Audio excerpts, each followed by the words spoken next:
The history of Rome and Carthage is more than just a tale of wars and generals. It is a clash of two worlds, two ideologies, and two civilizations, whose shadows still lie across the map of the Mediterranean. Hidden beneath the ashes of ruined Carthage are secrets the Romans tried to erase from human memory. Curses, sacrifices, vanished cities, prophecies, and weapons unmentioned by chroniclers. Everything that seemed fiction left its mark on the earth. Today we will uncover the forgotten pages of this great confrontation, where war became myth, and myth became truth, something even Rome could not erase. Hannibal's curse. The fate of the great Carthaginian commander began not with victories, but with an oath. When little Hannibal was only 9 years old, his father, General Hamilcar Barca, led his son to the altar and forced him to place his hand on a sacrificial animal. By the light of flaming torches, the boy uttered the words that would shape his life. He would swear to the gods of Carthage never to love Rome and to regard it as an enemy for the rest of his days. This oath became more than just a symbol of hatred. It became a sacred commitment to the ancient powers that ruled the Phoenician world. For the Carthaginians, war was never simply a struggle for land or trade routes. It was a ritual, an act of sacred retribution. They believed the gods would not bless weapons unless the enemy's blood was shed in their honor. Every great military leader was believed to be connected to higher powers through secret vows made in childhood. Thus was born the cult of Hannibal, not just a strategist, but a chosen instrument of vengeance who, according to the priests, was patronized by Baal himself, the god of fire and destruction. The Romans, upon learning of his oath, saw it not simply as a political threat, but something more sinister. Plutarch's chronicles mention that some senators considered Hannibal not a man, but the bearer of an ancient curse, destined to bring down the wrath of the Eastern gods upon Rome. Indeed, his campaigns resembled less a military campaign than the fulfillment of a preordained prophecy. When Hannibal left Carthage for Spain, the ancient priests held a purification ceremony. Incense was burned in the temple fires, golden bull statues were thrown into the sea, and the commander himself, covered in ashes, stood before the altar of Tanit.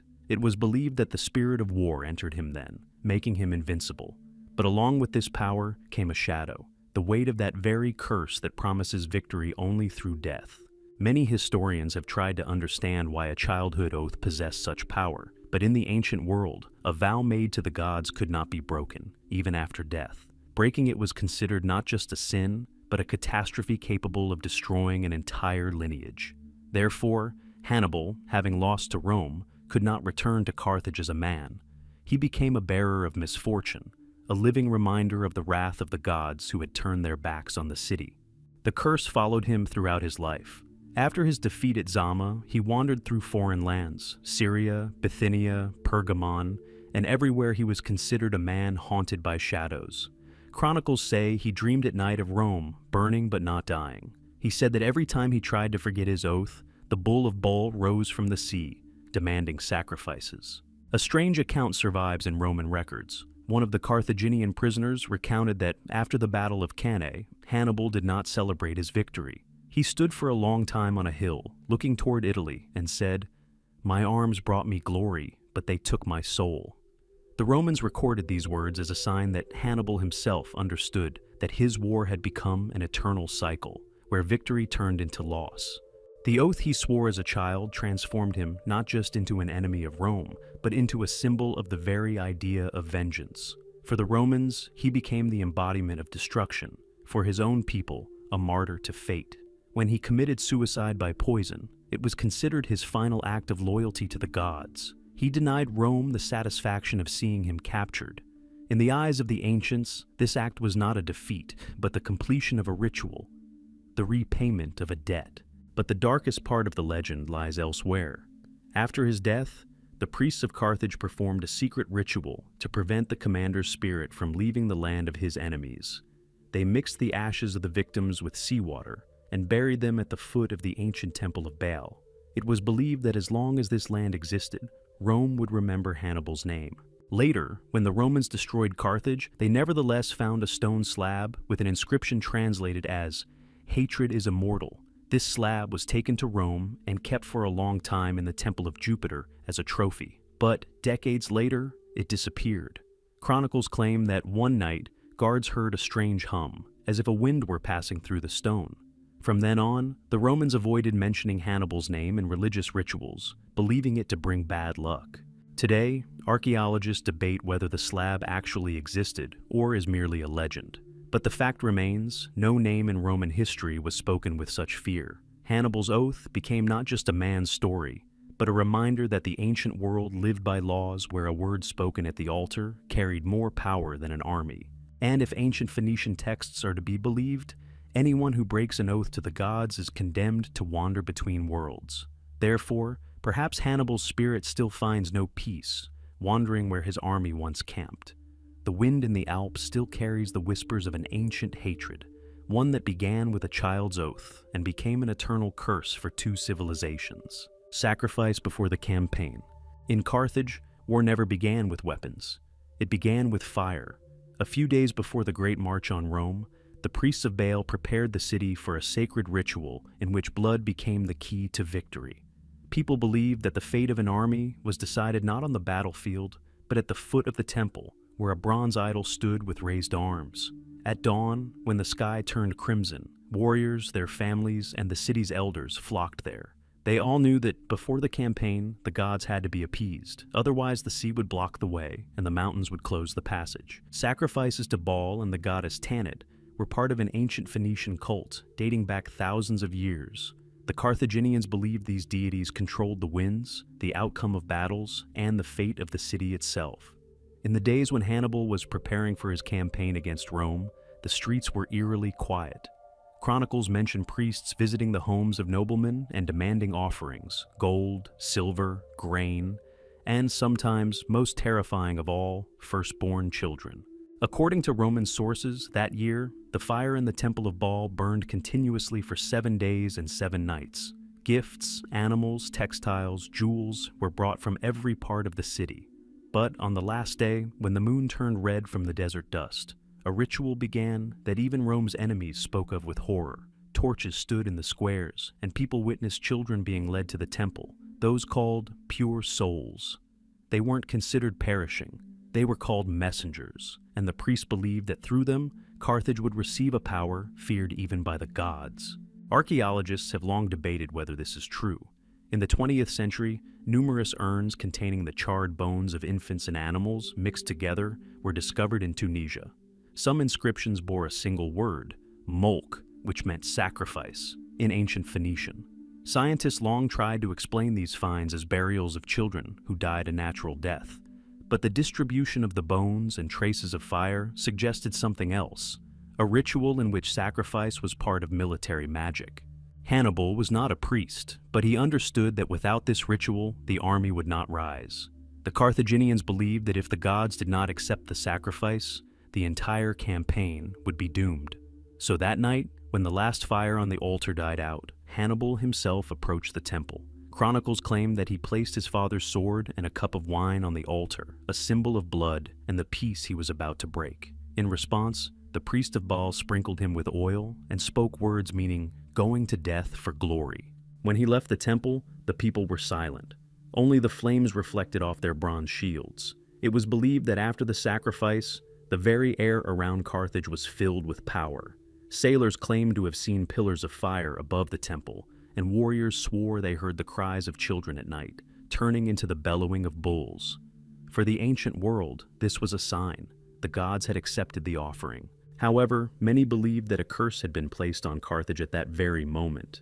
Centuries later, the Romans recalled how their enemies threw children into the flames for victory, saying that the very earth had absorbed the blood and was therefore doomed to perish. It was believed that the ashes of those sacrifices were scattered over the sea, across which Hannibal's army would later march, and that every step of his army was accompanied by a whisper from the depths, the groans of those sacrificed to the gods. Historians note that immediately after this ritual, the weather changed dramatically. For several days, the sea remained remarkably calm, and a strange aurora appeared over Carthage. The priests declared this a blessing, but letters from Greek merchants preserved to this day describe something different. Acrid smoke billowed over the temple, stinging the eyes, and at night, people heard thunder from a clear sky. These may have been signs of volcanic activity, But for the Carthaginians, everything was a sign of wrath and power. As the army marched north, the warriors carried small copper amulets on their spears, depicting a bull, the symbol of Baal. Each believed it protected against arrows and disease. But there are accounts of strange visions among the soldiers. One of the expedition's participants wrote of seeing the figure of a child in a white cloak standing on a hill at night. He neither moved nor spoke, but his gaze followed the army until dawn. Hannibal's contemporaries had no doubt. Sacrifices opened not only the path to victory, but also the gateway to something else. From that moment on, war ceased to be simply a struggle between two states. It became a clash of worlds, light and darkness, order and chaos. Even centuries later, Roman soldiers setting foot on African soil swore they sensed the presence of an ancient power emanating from the ground where the Temple of Baal had burned. When Carthage fell years later, the Romans burned its temples and destroyed its altars. But even then, eyewitnesses reported, small handprints were found among the ashes and in the hot stones, as if someone had been trying to escape the fire. These finds symbolize the fact that Hannibal's war began with a ritual that transformed his victories into sacrifices and Carthage into an altar to its own gods. Today, archaeologists continue to debate what was true and what was myth. But even if we imagine that human sacrifices never took place, the very belief in their necessity speaks volumes. Carthage lived by the idea of exchange, life for victory, blood for strength. And perhaps it was precisely this belief that made it invincible on the battlefield and doomed in the face of eternity. The flame lit before the campaign never died out. It burned through the centuries, leaving its mark on legends, stories, and the earth, where archaeologists find traces of charred bone and ash in every layer. For modern man, this is simply the dust of history. But for the ancients, it is evidence of a pact with the gods. And while these traces exist, somewhere beneath the ashes of Carthage, the very fire that once should have brought victory, but instead brought only eternal damnation, still smolders. Elephant army across the Alps. Hannibal's crossing of the Alps remains one of the most incredible chapters in human military history. Neither before nor since has anyone dared to lead an army, heavy cavalry, and dozens of war elephants across icy passes where even shepherds perished in avalanches.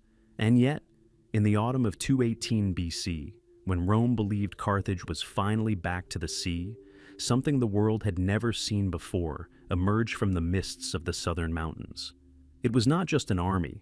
It was the vision of an alien civilization emerging from the sands and sun to challenge the northern gods. According to ancient sources, Hannibal began his march from New Carthage in Spain, where he gathered some 40,000 soldiers, 8,000 cavalry, and 37 elephants. His goal was to outflank the Roman defenses by attacking Italy from an unexpected direction.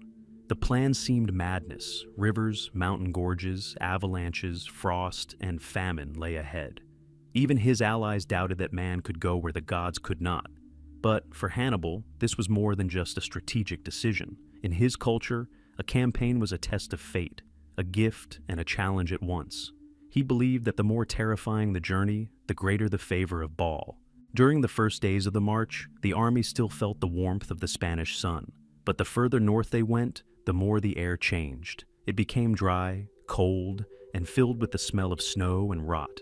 The elephants, accustomed to the heat, moved slowly, their breath turning into clouds of steam. People rubbed their skins with a mixture of resin and ash to protect them from the cold. The warriors ate frozen grains soaked in wine and melted snow to water the animals. Every night became a test, not only of strength, but also of faith.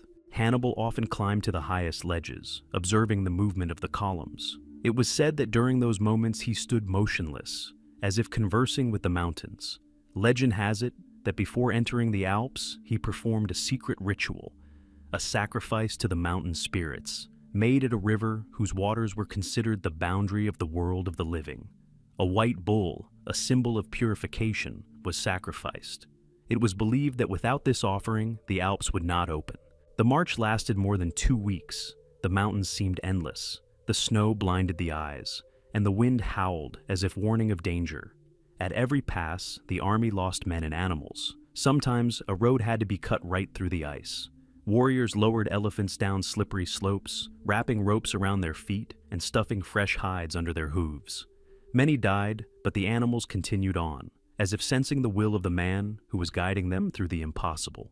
Ancient historians mention that one of the most difficult sections of the route passed through a narrow pass where the cliffs came together almost point blank. Here, avalanches and boulders rained down on the army. Several hundred warriors perished, and one of the old elephants, Hannibal's favorite named Cyrus, fell into the abyss. The commander ordered the column to be halted and a burial rite performed, a strange act amid the chaos, but it bolstered the army's morale. The people believed that the spirit of Cyrus was now leading the way, clearing the snow. Scholars still debate exactly where Hannibal passed. Some point to the Col de Clerc, others to the Mont Geneva or Little St. Bernard Pass. None provides a complete picture, as none matches the descriptions of ancient chroniclers. In some places, researchers have found remains of charred coal and charred animal bones, presumably those of elephants. In others, traces of sulfur and copper, as if enormous fires had been lit there. All of this suggests that Hannibal used fire to destroy stone barriers. One of the most mysterious episodes of the crossing is associated with the story of the Breathing Rock. Ancient records say that in one gorge, the army found itself trapped by an icy wall. Hannibal then ordered hundreds of fires lit before it, and then barrels of vinegar poured onto the scorching rock. The rock cracked and the way opened. This sounds like a myth to modern eyes, but chemists have confirmed that vinegar acid could indeed crumble limestone if heated to a high temperature. This fusion of science and legend captures the very spirit of Carthage, a people where magic and knowledge went hand in hand. Elephants became a symbol of this transition. Their enormous silhouettes against the snowy backdrop captured the Roman imagination. No one had ever seen animals of war capable of marching through mountains and cold. Each step of these creatures felt like the heartbeat of an entire civilization. But their journey was difficult, almost half perished, unable to withstand the cold and lack of food. Hannibal fed them a mixture of grape pomace, salt, and grain. But the frost killed faster than any enemy. When the army finally descended on Italy, less than half of the 40,000 fighters remained alive. Of the 37 elephants, only 11 survived. Their trunks were cracked, their skin was wounded, their eyes a cloudy haze. But it was they who struck terror into the Italians. Roman sentries, seeing them for the first time in the fog, believed them to be monsters.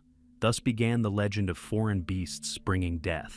Hannibal understood the symbolism of what was happening. He knew that victory begins in the mind of the enemy. His elephants became living banners of fear, the embodiment of Carthage's might. However, this display came at a high price. According to some sources, among the surviving animals was a giant named Suros, whom Hannibal considered sacred. He was said to have saved his master during an avalanche by shielding him with his body. It was Suros who later led the charge at the Battle of Trebia, where his presence caused panic among the Roman ranks. Interestingly, not a single map of the route has survived. After the defeat of Carthage, all archives and chronicles were destroyed by the Romans. Perhaps they feared that knowledge of the route through the Alps would become a weapon for future enemies. Another theory is that Hannibal himself ordered the records burned so that his route would remain a secret, belonging only to the gods. This mystery has generated endless debate among historians and researchers. Even today, more than 2,000 years later, no one can say with certainty which route the commander took. But perhaps this is the main purpose of his campaign. For Hannibal, crossing the Alps wasn't a road to Italy. It was a journey beyond the limits of human endurance.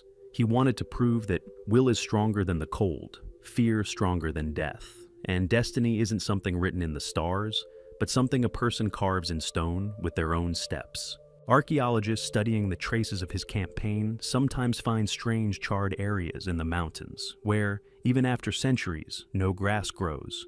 Locals call them Carthaginian traces. They believe that Hannibal's fires once stood here, and the earth still retains the warmth of his mad campaign. And when you look at these places today, it's easy to imagine how, beneath the snow and wind, a living river of people and animals moved, led by a man who walked not for glory, but for an oath. His elephants, his soldiers, his shadows. All of this became part of a myth where human perseverance merged with the madness of faith. Hannibal reached Italy, but perhaps lost as much as he gained along the way. His army, exhausted and bloodless, brought him the greatest glory, but even then, fate began to count the days of his downfall. The Alps welcomed him, but left behind a debt. And perhaps it was there, among the glaciers and rocks, that the curse he bore began, a curse he would bear until his death. The crossing of the Alps was more than just a military maneuver. It was a test of civilization, challenging not only Rome, but nature itself. And the footprints of those who marched with Hannibal remain forever etched in the snow, where the wind still sings ancient songs of strength, sacrifice, and the price man pays for immortality. The disappearance of the Alpine crossing maps. Hannibal's story is known to the world thanks to Roman chronicles, but the most mysterious part of his legend is what hasn't survived. Not a single authentic Carthaginian document, not a single letter, not a single map of his great march across the Alps has survived.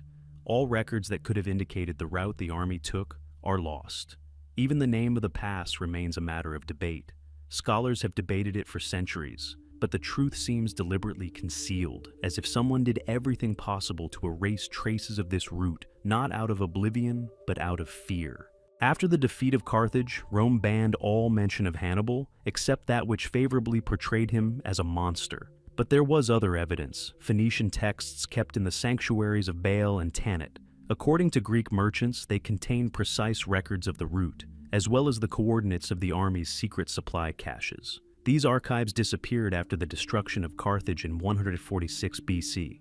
When the city fell, the Romans destroyed not only the people, but also the memory. Temples were burned, libraries were razed to the ground, and papyri written in Phoenician were thrown into the sea so that no one could read them. There's a theory that some of the maps were smuggled out by sailors fleeing with Carthage's last fleet. Legends say they took refuge in Sicily and deposited the scrolls in the temple of the goddess Tanit, which stood on a cliff overlooking the sea. But this temple disappeared after an earthquake. Its entire foundation collapsed into the water, and no diver has ever found a trace of the papyri. Perhaps this is where the last fragment of Hannibal's true route lies. Or perhaps it's all just an echo of the belief that such a secret couldn't have disappeared by accident. The Romans understood the significance of these maps. They showed more than just a route. They revealed a way to bypass Italy's defenses, knowledge that could forever alter the balance of power. Therefore, the destruction of the maps was an act not of revenge, but of security. Roman archives contain indirect references to senators ordering the confiscation of all texts describing the route of Hannibal's army from historians. One fragment attributed to Livy states, "What opens the way to the enemy must be hidden from posterity." These words can be interpreted as a metaphor, but they may have been a direct order to erase the very route across the Alps from human memory. However, there is another, far more disturbing version. According to ancient legends, the Carthaginian priests themselves destroyed the maps after receiving news of monstrous losses in the mountains. They considered the Alps cursed and believed that repeating the journey would bring doom upon the entire nation.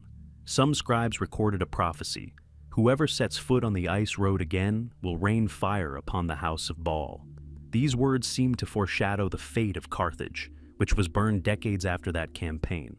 There are references to Greek mercenaries participating in the crossing. One of them, Nicander of Phocaea, allegedly compiled his own map of the route and passed it on to his descendants. In the 18th century, explorer Guillaume de Saint-Martin claimed to have seen a parchment depicting mountains and strange symbols resembling Phoenician ones in a monastery near Turin. He wrote that it might be Hannibal's map, but a year later, the monastery burned down and the parchment disappeared. Coincidence or a repetition of an ancient curse? Not a trace of this document has survived. Another mystery concerns Roman military cartographers. After the victory of Scipio Africanus, they began meticulously exploring mountain routes to fortify Italy's northern borders. The writings of the Roman military engineer Marcus Varus mention strange signs on stones found in the upper reaches of the Po River. He described them as carvings not in our language, possibly Phoenician. A year later, Varus died when a bridge collapsed and his diaries disappeared. Only one later source preserved the remark. The enemy's traces are erased faster than the traces of time. Modern scientists have found charcoal remains, traces of copper and sulfur in the Alps, evidence that the army did indeed light fires on the icy passes. These traces shed light on the crossing's technique, but they don't explain why no one has been able to pinpoint the route. Laboratory soil tests reveal high levels of herbivore feces, possibly elephants. but the scattered nature of the data makes it difficult to definitively determine the cause. It appears as if nature itself erased the traces, hiding them under perpetual snow. But researchers also harbor a mystical theory. Some believe the maps disappeared not by chance, but were destroyed by the mountains themselves. Alpine folklore preserves legends of a giant's shadow who once crossed the glaciers, disturbing the peace of ancient spirits. After this, they say, the mountains took their revenge, and anyone who attempted to describe the giant's path died or went mad. These tales may have originated in the memory of Hannibal's army, which disappeared into the fog, but they resonate remarkably with the spirit of ancient religions, where nature avenges interference. Some historians have mentioned a strange discovery from the early 19th century. In a glacier near Mont Blanc, peasants found a bronze tablet covered in unknown symbols. It was donated to the Lion Museum, but soon disappeared. Only a sketch remained, triangular symbols connected by lines resembling a map of mountain passes. Scholars at the time considered it a forgery, but modern cryptographers believe it may have been a coded route. The same tablet is mentioned in the archives of explorer Émile Régnier, who wrote that the metal was unusually warm to the touch, as if it retained the heat of an ancient fire. Why did the route taken by an entire army become a myth? Perhaps because Hannibal didn't simply cross the mountains. He crossed the boundary between history and legend. For Rome, knowledge of this route was too dangerous. For Carthage, too sacred. And for nature itself, too daring. Each civilization found its own reason to conceal it forever.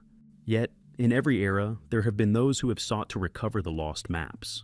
During the Renaissance, alchemists searched for them among manuscripts, believing that the route through the Alps was connected to ancient geomancy, the art of reading the earth. In the Middle Ages, monks wrote of Hannibal's Black Road, where the ground smells of sulfur and blood. Even Napoleon, crossing the Alps, told his officers that he was following the trail of a shadow. Today, when satellites can scan every crevice in the mountains, the mystery remains. Perhaps the route doesn't coincide with any known pass, because the mountains have changed over the millennia. But it's also possible that the road Hannibal took no longer exists, erased by history itself, leaving only the memory of a man who defied the impossible. Or perhaps this was Hannibal's final miracle, the transformation of a real journey into legend, where every map becomes useless, and each new generation searches anew for traces erased by wind and snow. After all, as one ancient philosopher wrote, where the path disappears, immortality begins. Roman spies in Carthage. The war between Rome and Carthage was never confined to the battlefield. Its true roots lay in the shadow world, where gold, words, and deceit were as powerful as swords and ships. Many years before the initial clash in Sicily, when alliance treaties still existed on parchment, men speaking broken Phoenician and calling themselves merchants began arriving at the port of Carthage. They traded oil, wine, slaves, and fabrics. But in reality, they brought something far more valuable: information about the walls, warehouses, and gods of the city that Rome would one day confront. At that time, Carthage was the pearl of the Mediterranean, a city where the bustle of markets never ceased even at night, and the scent of incense mingled with sea salt. It seemed impregnable, but its very wealth made it vulnerable. The Romans knew that any power could be undermined from within. Their senators understood that whoever learned first about Carthage's ships, grain reserves, and allies would win before the war even began. Thus was born the first known secret intelligence system in history, unofficial, unrecognized, yet deadly effective. Chronicles mention that dozens of Roman emissaries were sent to Carthage under the guise of trade. Among them were merchants, sailors, actors, and even fortune tellers who predicted fortunes on the city streets. They paid priests to gain access to the temples where trade route maps were kept, and they made copies on thin wax sheets hidden under their clothing. They bought slaves who could read Phoenician and forced them to translate inscriptions on coins and bas-reliefs to understand the symbols revered by the locals. Every sign, every legend became military lore. Rome was particularly interested in Carthage's sacred quarter, the site of the altars of Baal and Tanit. Here, the priests were believed to keep lists of the wealthiest houses and the names of those capable of financing the war. Spies attempted to infiltrate this area disguised as donors. One of them, a man named Publius Servilius, left a message found in the archives of the late Republic. Their temples smell not of oil, but of fear. They sacrifice not for faith, but for profit, and therefore they will fall sooner than they think. These lines are considered the first letter from a Roman agent who managed to gain access to the Carthaginian sanctuary. The Carthaginians suspected spies among the foreigners. The priests of Baal performed purification rituals, during which every foreigner was forced to inhale resinous smoke, believed to be a means of detecting lies. It was said that if a person coughed or cried, they were concealing evil intent. But the Romans learned quickly. One agent, Fabius Rufus, described in his reports how he learned to hold his breath during the ritual to pass the test. He lived in Carthage for 2 years, married a local woman, and transmitted information via ships supposedly sent with a cargo of olive oil. The most important goal of these missions was not simply surveillance, but the undermining of trust within the city. Roman agents spread rumors of a conspiracy among the elders and priests that the gods had turned against Carthage. They bribed oracles to predict disasters and plagues. Within a few years, these prophecies became self-fulfilling. People lost faith in their gods, and when war broke out, they viewed defeats as divine punishment. Among the many stories, one stands out, almost forgotten. In the mid-3rd century BC, a strange old man appeared in a Carthaginian marketplace, selling rare fragrances and precious oils. His name was Lucius Cornelius, and legend has it he could speak 20 languages. He told the priests that he traveled the world collecting incense for the temples. In reality, Lucius was an agent sent by Rome to establish contacts with the priestly elite. Through him, Rome received information about the composition of the Sacred Fleet, the ships guarding the silver supply routes from Spain. A few years later, these ships were destroyed in the First Battle of the Punic War. Whether this was a coincidence or the result of accurate information, no one will ever know. Carthage tried to respond in kind. Their spies appeared in Ostia and Naples, attempting to bribe slaves or learn the plans of Roman senators. But they were rarely successful. In Rome, a spy was quickly caught, and the punishment was terrible: crucifixion in the Forum. Therefore, Carthaginian agents preferred to operate from afar, through intermediaries and merchants. Rome, on the other hand, had the advantage. Its trade extended throughout the West, and its people could appear anywhere without arousing suspicion. According to Polybius's chronicles, when Hannibal was preparing his campaign, he was already being informed that the Romans knew the roads better than the Carthaginians themselves. This was the first sign that the city was being permeated from within by foreign influence. Some members of the Council of Elders were suspected of passing on information. Among them was one of the priests of Tanit, who allegedly accepted gold in exchange for information on arms shipments. His fate is unknown. According to some accounts, he was sacrificed. According to others, he disappeared overnight, leaving behind only charred sandy footprints at the entrance to the temple. Many Roman agents never returned. Their existence was known only through brief entries in secret scrolls. One document, discovered during excavations in Pompeii, contains a list of names and the notation, "Those who went overseas never returned." These may have been the very same merchants who gave their lives in Carthage for the future of Rome. One letter, attributed to an unknown senator, states, "They died so that we would know where the enemy stands." These words became the unofficial motto of Roman intelligence. But, along with this information, the agents brought something else to Rome: fear of Carthage. They wrote of its temples where the fire never went out, of the strange songs the priests sang at dawn, of children led to the altars with golden crowns. These descriptions fueled Rome's hatred. The myth of death-worshipping barbarians was born from these spy reports. Perhaps this was the spark that later justified the destruction of Carthage. Some historians believe it was thanks to spies that Rome was able to anticipate Hannibal's actions, intercept his allies, and disrupt his logistics. But others argue that all this came at too high a cost. After all, by destroying Carthage, Rome lost the mirror in which it saw its own shadow, and the secret war waged for survival turned the two civilizations into twins, differing only in their beliefs about which of them was right. When archaeologists excavated the ruins of Carthage centuries later, they found a copper plate scratched with the Latin words "Visio Vasto," video everything, among the rubble. Some believe it's a forgery, others believe it's the trace of a spy who died in the heart of the enemy. Whatever the case, these words became a symbol of war, where truth vanished faster than blood on the sand. Thus Rome won not only by the sword, but also by the shadow. Its agents left behind invisible traces that history followed, and perhaps it was they, not the generals or consuls who changed the course of the Punic Wars, proving that sometimes the fate of empires is decided not by battles, but by whispers in the dark. The curse of the goddess Tanit. Every great city of antiquity had a god whose face they feared to face. In Carthage, this force was Tanit, the mother goddess, patroness of life, fertility, and death.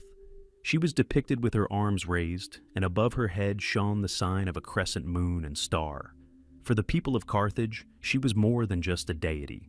She was the earth itself, the breath of the wind, the soul of their people. But for the Romans, Tanit's name became a symbol of fear.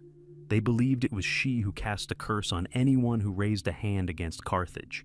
And perhaps they were right, for the city's history ended in fire, but with it began something no one could explain. Tanit was the consort of Baal, the god of the sun and destruction. While Baal demanded courage and bloodshed, Tanit demanded fidelity and sacrifice, pure and flawless. She symbolized the line where love turns to fanaticism. Her temple stood on elevated platforms so that the fires of the altars could be seen from the sea. According to ancient authors, the most horrific rites were performed on these altars. The Carthaginians called them molk, a sacrifice in which children were placed on the bronze hands of a statue of the goddess, and flames rose from below.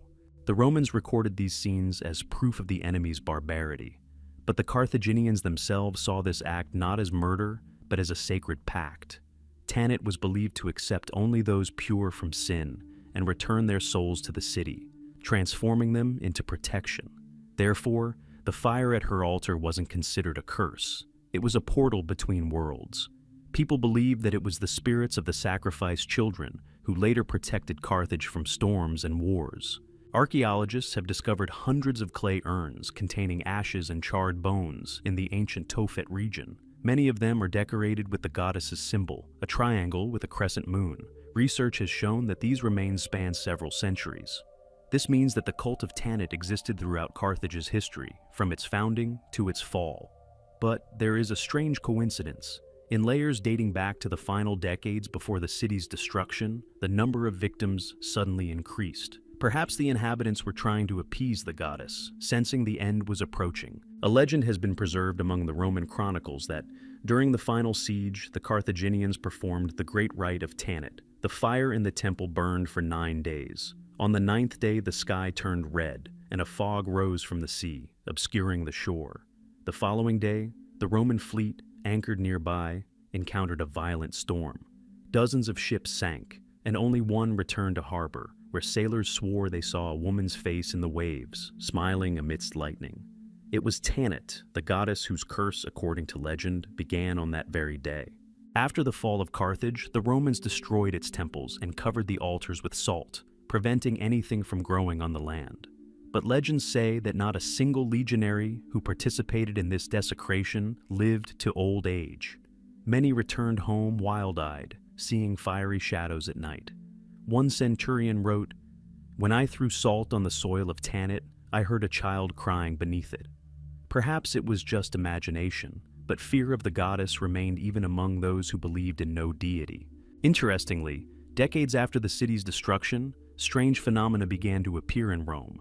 In the temple of Juno, patroness of women and marriage, cracks suddenly began to appear on the statue.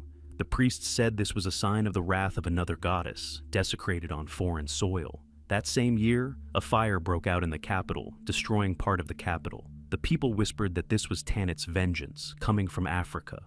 Roman senators forbade her name from being mentioned in public prayers, and then decreed the burning of all books in which she was mentioned. Thus, Tanit's name disappeared from the Roman archives, but not from memory. In the Middle Ages, travelers crossing northern Africa told of ancient sanctuaries where invisible lights burned at night. Locals called these places the Eyes of Tanit. It was believed that the earth there exuded warmth, and the stones emitted a soft ringing sound if you listened closely. When 20th century archaeologists began excavations at the site of ancient Carthage, instruments indeed detected faint thermal radiation in the areas where the goddess's temple stood. No volcano or geothermal anomaly could explain this phenomenon. Some scientists speculate that traces of molten metal from bronze statues remained in the ground. But for locals, it was a clear sign. Tanit still guarded her city. Interestingly, the same gesture, raised arms, and a crescent moon, is often found in Roman-era female images found in African villas. This proves that the cult of Tanit did not disappear, but merely took on a different form. Perhaps Roman women who had lost their children prayed to the same goddess their husbands feared. Thus, the curse became part of their own faith. Legend has it that when the last priest of Carthage left the city, he took with him a vessel containing ashes from the temple of Tanit. This vessel was passed down through generations, and eventually ended up in the possession of a priestess living in Alexandria, Egypt. It was said that until the ashes were scattered over the sea, the spirit of the goddess would not leave the earth. But the priestess died without fulfilling her vow, and the vessel disappeared. In the early 20th century, British archaeologist George Nelson claimed to have found a clay jug engraved with a crescent moon and the inscription, "She waits," in the ruins of Alexandria. The jug was soon lost during transport to London, and the find was never heard from again. Perhaps it's all just a coincidence, or perhaps Tanit truly is waiting. Ancient texts said her curse would never end as long as even a single descendant of those who destroyed her city lived on Earth. The irony is that centuries later, Rome itself had fallen into ruin. The stones of its forums were overgrown with grass, and all that remained of its temples were columns reaching skyward like the arms of a goddess. Today, archaeologists and historians debate what lurked behind the image of Tanit, an ancient religion or a collective fear of a female deity capable of giving and taking life. But for anyone who has ever stood among the ruins of Carthage, a strange presence is felt. A sea breeze carries the smell of burnt oil, and somewhere beneath one's feet, a soft rustling seems to be heard, like the breath of a sleeping goddess whose curse still lingers in the sands, a reminder that a city can be destroyed, but not faith, and that Tanit is not a thing of the past, but an eternal reminder of the price paid by those who dare destroy the sacred. Gold from the temples of Sicily. The story of the gold Hannibal carried off begins where belief in miracles ended. When Carthage fell after long wars, the Romans found only empty temples and devastated treasuries. Everything that had once filled the city with splendor and power vanished without a trace. Legend has it that shortly before his defeat, Hannibal ordered the collection of all the gold and sacred objects from the temples of Sicily, the island where Carthage had battled Rome for centuries for supremacy over the sea. These treasures were not to be booty, but the last guarantee of survival, a secret hidden so deep that no enemy would be able to find it. In those years, Sicily was not just a territory, but a sacred center of the Mediterranean. Ancient sanctuaries to gods stood here, their names spoken in both Latin and Phoenician. The Carthaginians considered the island a gift from Tanit, and its gold her breath. When the Romans began capturing cities one after another, Hannibal sent trusted priests and warriors there. They were to remove everything of symbolic value: altars, statues, vessels, amulets, and even inscribed slabs. According to legend, these objects possessed the power to bless the sea and grant victory to whoever possessed them. Chronicles recount that the last caravan column departed from the Temple of Melkart on the coast of Syracuse at night. The moon reflected off their copper shields as the priests carried chests filled with gold objects. Among them, it was said, was a statue covered in gold leaf, depicting Tanit holding a solar disk. Considered the heart of the sanctuary, its removal signified the temple's demise. The convoy crossed the island and boarded ships in the harbor under cover of a storm. No one has seen these treasures since. Roman sources claim that some of the gold was hidden in Sicily, in caves where traces of ancient rituals are still found. Archaeologists have discovered stone niches containing charcoal remains and bronze bowls melted by intense heat. Perhaps the Carthaginians were trying to erase traces to prevent anyone from using sacred objects against them. However, another theory suggests that the gold was not destroyed, but hidden along the route from Sicily to Africa, in sea caves accessible only at low tide. One ancient account comes from the Greek writer Posidonius, who wrote that after the fall of Carthage, the waves washed up coins bearing the image of a bull and the moon. These coins were not Roman. Perhaps they were part of the very gold that disappeared with Hannibal's last fleet. Interestingly, ancient coins bearing Carthaginian symbols are still being found in some coastal areas of Tunisia, but in layers dating back to centuries after the city had already been destroyed. How they got there, no one knows.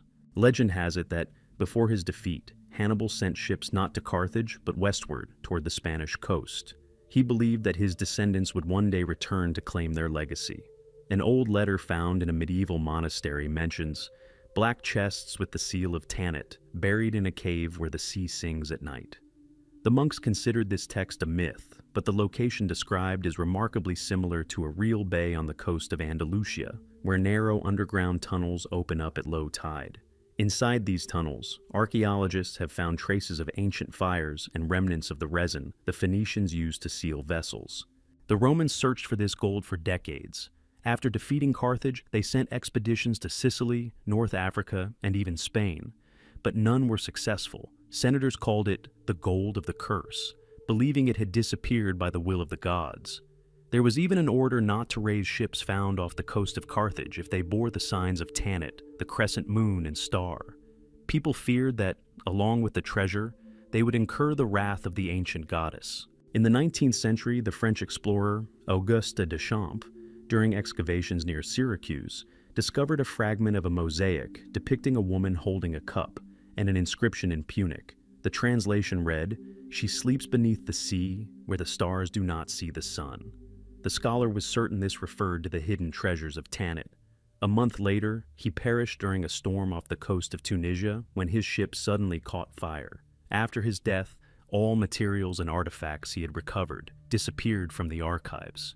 Since then, Deschamps' name has become a symbol of the Carthaginian curse. But rumors of gold persisted.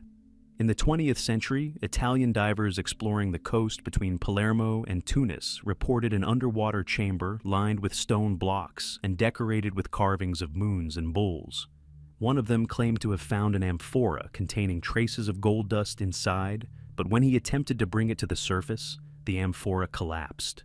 Authorities banned further diving, citing the danger. However, eyewitnesses reported that the sea glowed with a strange light that night, and drops of oil floated to the surface, smelling of resin and incense, like those found in ancient temples.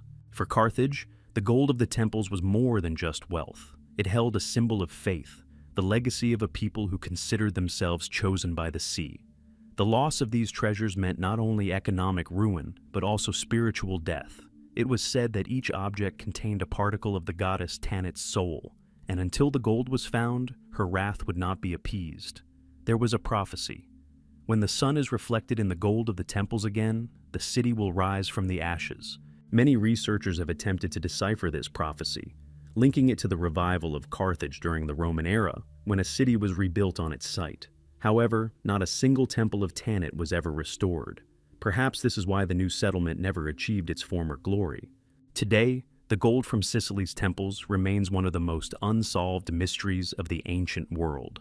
Not a single treasure, not a single statue, not a single vessel described in the chronicles has ever been found. But the legend lives on.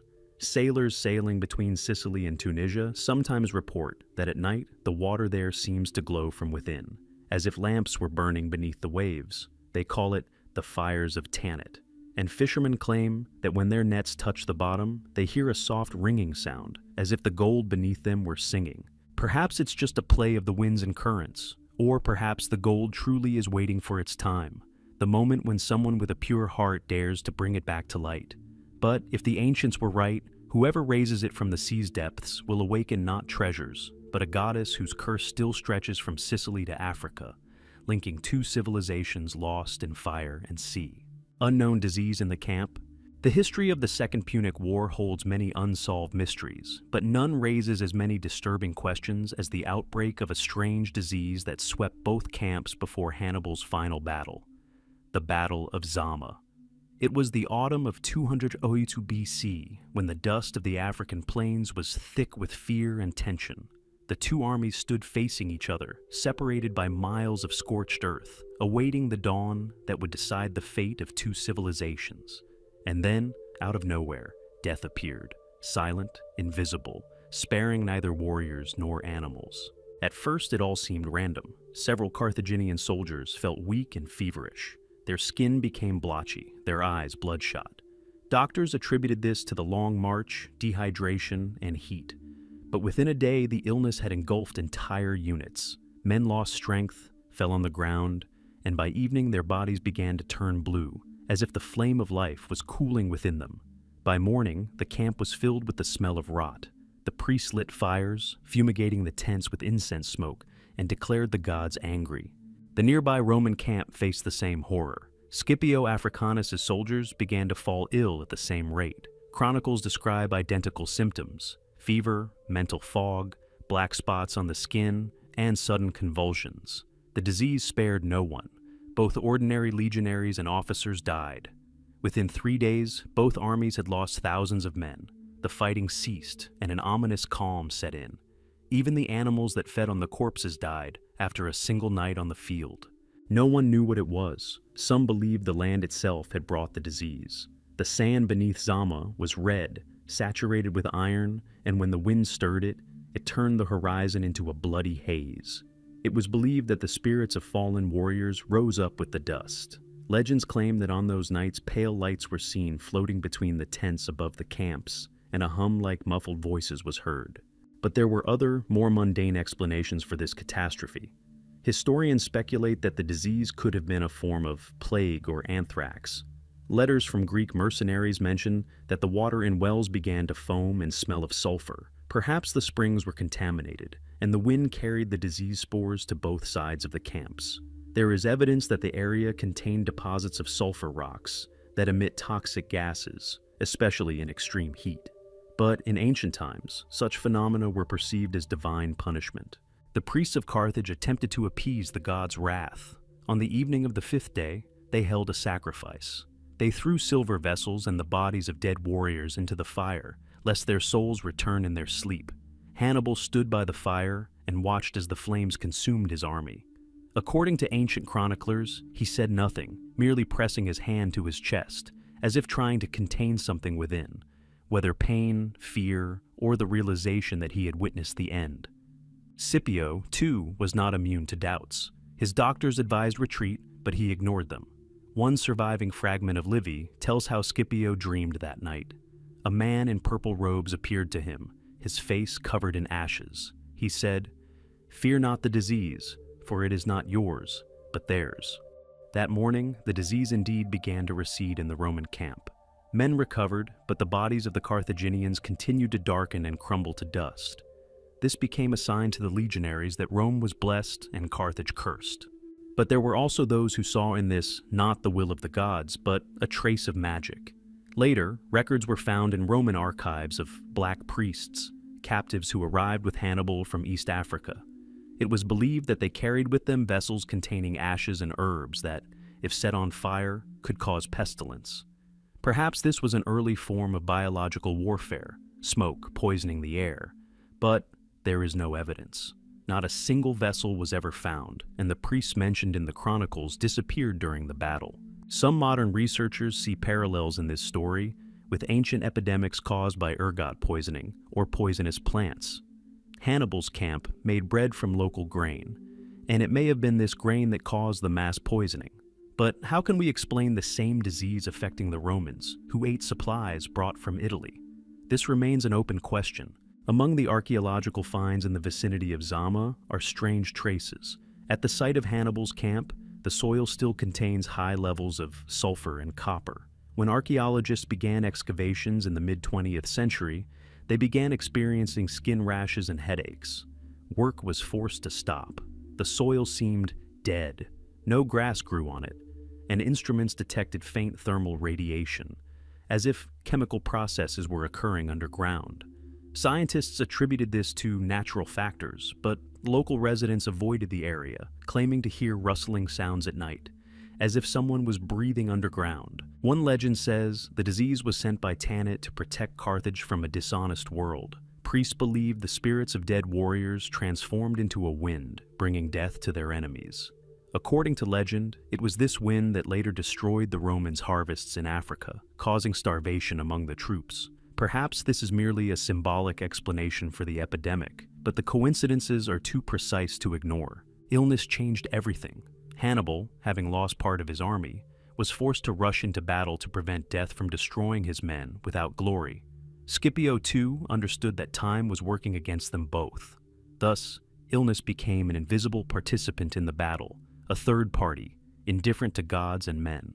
When the battle began, many warriors were already weak, but they stood firm out of pride. Death, settling between the two armies, seemed to be waiting to see which side to choose. After their victory, the Romans found vessels with a dark coating on the walls and a resinous smell in Hannibal's camp. They had no idea what they were. The Senate ordered the destruction of everything found, declaring them cursed. Several soldiers who had participated in the burning of the camp soon died of a strange disease. Their bodies were covered in the same spots as the Carthaginians. Thus, the disease became a legend. Since then, historians and doctors have debated. What exactly was it? Poison, infection, a random outbreak of plague, or, as the ancients believed, the breath of gods weary of war? Ancient records say that after Zama, the sky over Africa remained dark for a long time, and the sun looked pale, as if covered in ash. Even the sea had a reddish tint for several weeks, as if reflecting the blood and sand from the battlefield. Today, looking at maps of ancient campaigns, it's hard to imagine that behind every troop movement lay not only strategy and tactics, but also a force unexplained by humans. The plague at Zama wasn't just an epidemic. It became a symbol of the end of an era, a sign that even the greatest armies are powerless against an invisible enemy. Perhaps this is the meaning of that event. When man imagined himself equal to the gods, nature reminded him who decides the outcome of wars. And if the chronicles are to be believed, it was after Zama that Scipio spoke to his soldiers, words later copied by the priests. "We defeated them with the sword, but heaven defeated us." More than 2,000 years have passed, but the earth beneath Zama still bears the marks of that mysterious catastrophe. Scientists are taking soil samples, and instruments are recording temperature fluctuations, as if something were alive beneath the surface. Perhaps this is just an illusion. Or perhaps the breath of an ancient disease still smolders there, that invisible weapon that forever changed the course of history, and reminded humanity that sometimes defeat begins not with a sword, but with the breath of the wind. Scipio's dream. The war between Rome and Carthage was drawing to a close, but the soul of Publius Scipio Africanus knew no peace. His troops stood waiting for the dawn before the decisive battle, and every warrior felt a tense tension, as if the very earth itself were suspended between the breath of life and death. That evening, Scipio could not sleep for a long time. He emerged from his tent and looked at the stars, and they seemed to burn lower than usual, as if leaning in to see how the story of two great peoples would end. A cold wind from the desert carried the smell of ash, and somewhere in the distance a dull roar could be heard, either a storm or the breath of fate itself. He later told his confidants that he had a dream that night, so vivid that he awoke feeling as if he had passed through another world. The dream began in silence. A sky opened before him, filled with sounds like music, and he stood atop a high mountain overlooking the entire Mediterranean Sea. Below lay armies, ships, and cities, and above them stretched threads of light connecting people with the gods. And then a voice, deep and disembodied, told him that man is but a part of the great breath of the universe, and that all wars, no matter how terrible, are but shadows in the endless cycle of time. Scipio tried to ask who was speaking to him, but the answer came not in words, but in a vision. He saw a figure covered in fire, and realized it was his grandfather, Publius Scipio, who had fallen in Spain. The old man spoke calmly, but every phrase was etched in his memory. "You fight not for victory, but for balance. And when Carthage falls, Rome will fall too, for their destinies are bound by a single thread." These words struck him like a blow. Scipio understood that his victory would be the beginning of destruction, and that the gods cared little who won. Only the lesson humanity would learn from pain mattered. Waking, he sat for a long time in silence. The morning rays filtered through the fabric of the tent, and his heart beat unevenly. He felt that the dream had been more than just a vision, but a revelation. This episode later became known as Scipio's Dream, and became one of the most enigmatic legends of the ancient world. Cicero, living centuries later, wrote of it as a prophecy in which a man saw not only the future of his people, but also the structure of the universe.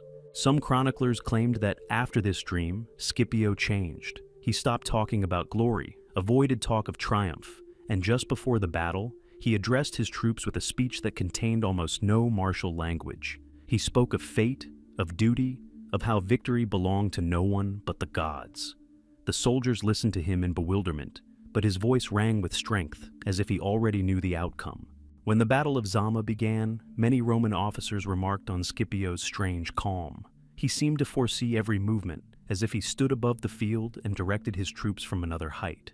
Even his enemies said his presence gave the impression of a man who had been granted knowledge inaccessible to others. Chronicles describe how, during the battle, a whirlwind of sand swept over the Roman camp, forming the figure of an eagle, the symbol of Rome. People took this as a sign from the gods, but Scipio merely raised his eyes and bowed quietly, as if greeting someone he had already seen in a dream. After his victory over Hannibal, Scipio did not celebrate. He neither raised his goblet nor placed a laurel wreath on his head. Instead, he ordered the dead of both sides buried in a common grave. This provoked outrage among the senators, but Scipio insisted, declaring that death knows no distinctions. Perhaps this was a tribute to the voice that spoke to him in the night. There are many interpretations of his dream. Some believe it was a manifestation of a weary consciousness, others a divine revelation. Cicero claimed that Scipio saw cosmic harmony, where the human soul travels among the stars, and life is but a moment in eternity. Late Platonic philosophers perceived the dream as proof of the immortality of the soul, but historians also hold a different opinion. Perhaps it was a warning symbol sent by history itself. After all, several centuries later, Rome repeated the fate of Carthage. It rose to greatness, only to collapse under the weight of its own power. Archaeologists discovered a stone near Zama with an inscription in Latin, Somnium Scipionis, Scipio's dream. No one knows when it was erected. Some believe it is a later tombstone, others that Scipio himself ordered it to be left at the site of his revelation. The slab depicts two figures, a man and an eagle soaring toward the sun. Perhaps this is an allegory for the dream in which he saw man's connection with the sky. There's also a lesser-known part of the legend. It's said that after returning to Rome, Scipio rose every morning before dawn and climbed a hill to greet the sun in silence. He didn't pray or utter words. He simply stood, gazing at the light, as if checking to see if the world still hung on the invisible thread he'd been told about in a dream. People considered him wise but strange, and said he no longer belonged on Earth. As the years took their toll, Scipio retired to an estate in Campania. There, according to contemporaries, he often repeated the same phrase, "Nothing is ours, not even victory."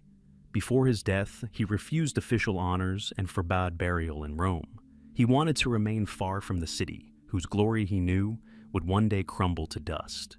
And yet his dream has endured for centuries. Philosophers, artists, and poets return to it again and again, seeing in it not only a prophecy, but also a warning to all humanity. Perhaps Scipio understood what Hannibal did not, that war is not a path to immortality, but a test for the soul, which must learn not to conquer, but to understand. When we look today at the ruined columns of Carthage and the ruins of the Roman forums, it seems as if Scipio's dream has come true. Two empires have vanished, but their shadows still move across the earth like invisible phantoms. And perhaps, somewhere between these shadows, the same voice still resounds, whispering of the balance once dreamed of by the man who changed the fate of the world. Poison glass from Carthage. Among all the mysteries associated with ancient Carthage, one of the strangest and most disturbing is the story of the so-called poisonous glass, a substance that supposedly could dissolve metal and destroy weapons, as if the air itself turned acidic. The Romans tried to erase this legend from their records, yet references to it persisted in fragments of Phoenician texts, in Greek letters, and even in late Arab chronicles. The secret of this substance was believed to belong to the alchemists and priests of Carthage, and that it was this substance that became the gods' final argument when the war between the two empires came to an end. The story begins in the temples of Baal, where priests engaged not only in rituals but also in crafts. Carthage was renowned for its masters of glass and dyes, who achieved extraordinary purity and depth of color. But some samples found by archaeologists in the ruins are unlike any known type of glass. Their surface appears to be fused from the inside, and their structure is so dense that it blocks even a ray of light. Scientists have hypothesized that this is the result of working with an unknown melting point or chemical composition, not replicated in other cultures. The first written mention of poisonous glass comes from the ancient Greek traveler Hippo of Ephesus, who visited Sicily in the 3rd century BC. He wrote of seeing in the hands of a Carthaginian merchant a cup of transparent stone which melts iron when water is poured into it. At the time, this was considered an allegory, but after the fall of Carthage, more evidence appeared in Roman records. One of the legionaries who participated in the sack of the city reported finding vessels in one of the temples containing a thick green substance that smoked upon contact with bronze. People who touched it died, their bodies covered in dark spots, as if the metal had reacted with their skin. The Roman Senate declared this information false and banned any study of the discovered vessels. Everything discovered in the laboratories of Carthage was destroyed. Temples where records might have been kept were burned. However, one text miraculously survived the centuries. It describes how, in Baal's underground workshops, they prepared fire without flame, a substance capable of corroding any bonds and burning enemies without smoke. It was made from coastal sands and rare minerals brought from Libya. The priests believed it was a gift from Tanit, intended solely for the protection of the sanctuaries. Modern researchers suggest that it may have been a primitive acid, accidentally created while working with sulfur and ammonium salt. But why did the Romans fear it so much that they destroyed even mentions of it? Perhaps because the effect was far more terrifying. Some later chronicles report that after storming one of the temples, legionnaires found rooms with walls covered in green stains, as if the stone had melted. One officer wrote, "The air there was thick, and the swords rusted in their hands." These words still spark debate, whether this was a natural phenomenon, evaporation from the Earth's depths, or the result of human intervention. In the 5th century AD, the Roman historian Ammianus Marcellinus mentioned an old legend about Carthaginian glass that drinks iron. He wrote that its creation was accompanied by blood and fire, and that the master who discovered the formula was sacrificed so that the secret would die with him. After this, the name of the substance was not spoken, and its recipe disappeared. However, archaeologists claim that some Carthaginian vessels did indeed contain traces of an unknown compound with high fluorine and copper content. These elements could have reacted, creating vapors that corroded metal. In the 20th century, a museum in Tunis housed a mysterious fragment of glass found near the ancient workshops of Carthage. It was a dull green color and possessed a strange property. If metal touched it, its surface would become covered in rusty streaks. Scientists attempted to determine its composition, but the sample disappeared from the collection in 1964 after a fire in the archives. Only photographs and lab notes remained. Reaction temperature unknown, possibly self-sustaining. There's also a theory that poisonous glass was used not as a weapon, but as a ritual element. Some slabs from the temples of Baal had holes through which the smell of sulfur escaped. Perhaps the priests created special vapors to induce hallucinations and fear in those present. Then the legend of glass dissolving metal could have been a distorted memory of eyewitnesses exposed to toxic fumes. But why these stories were accompanied by such coincidences? The death of witnesses, the destruction of archives, the disappearance of artifacts remains a mystery. Arab chronicles of the 10th century again mention the strange glass. One traveler wrote that in the ruins of the old city, he found a vessel containing a solidified substance resembling translucent clay. When the sun touched it, it began to smoke and crack, leaving burn marks in the sand. He called it the breath of Baal.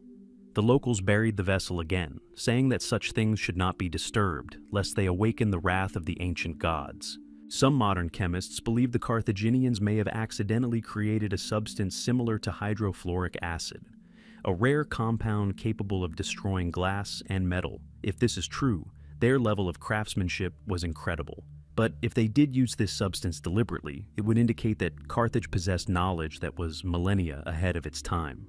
There's also a more mystical version. According to a Phoenician inscription found in the dungeons of Sidi Bou Said, poisonous glass was created from sand soaked in blood.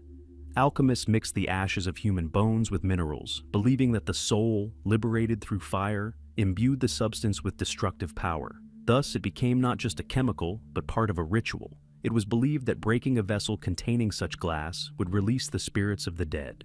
Perhaps this is why the Romans, after destroying Carthage, buried the laboratories they discovered and ordered that this land no longer be disturbed. Today, poisonous glass is spoken of in hushed tones. Scientists continue to debate whether it was real or a metaphor created to intimidate enemies. But every generation of archaeologists returns to this mystery.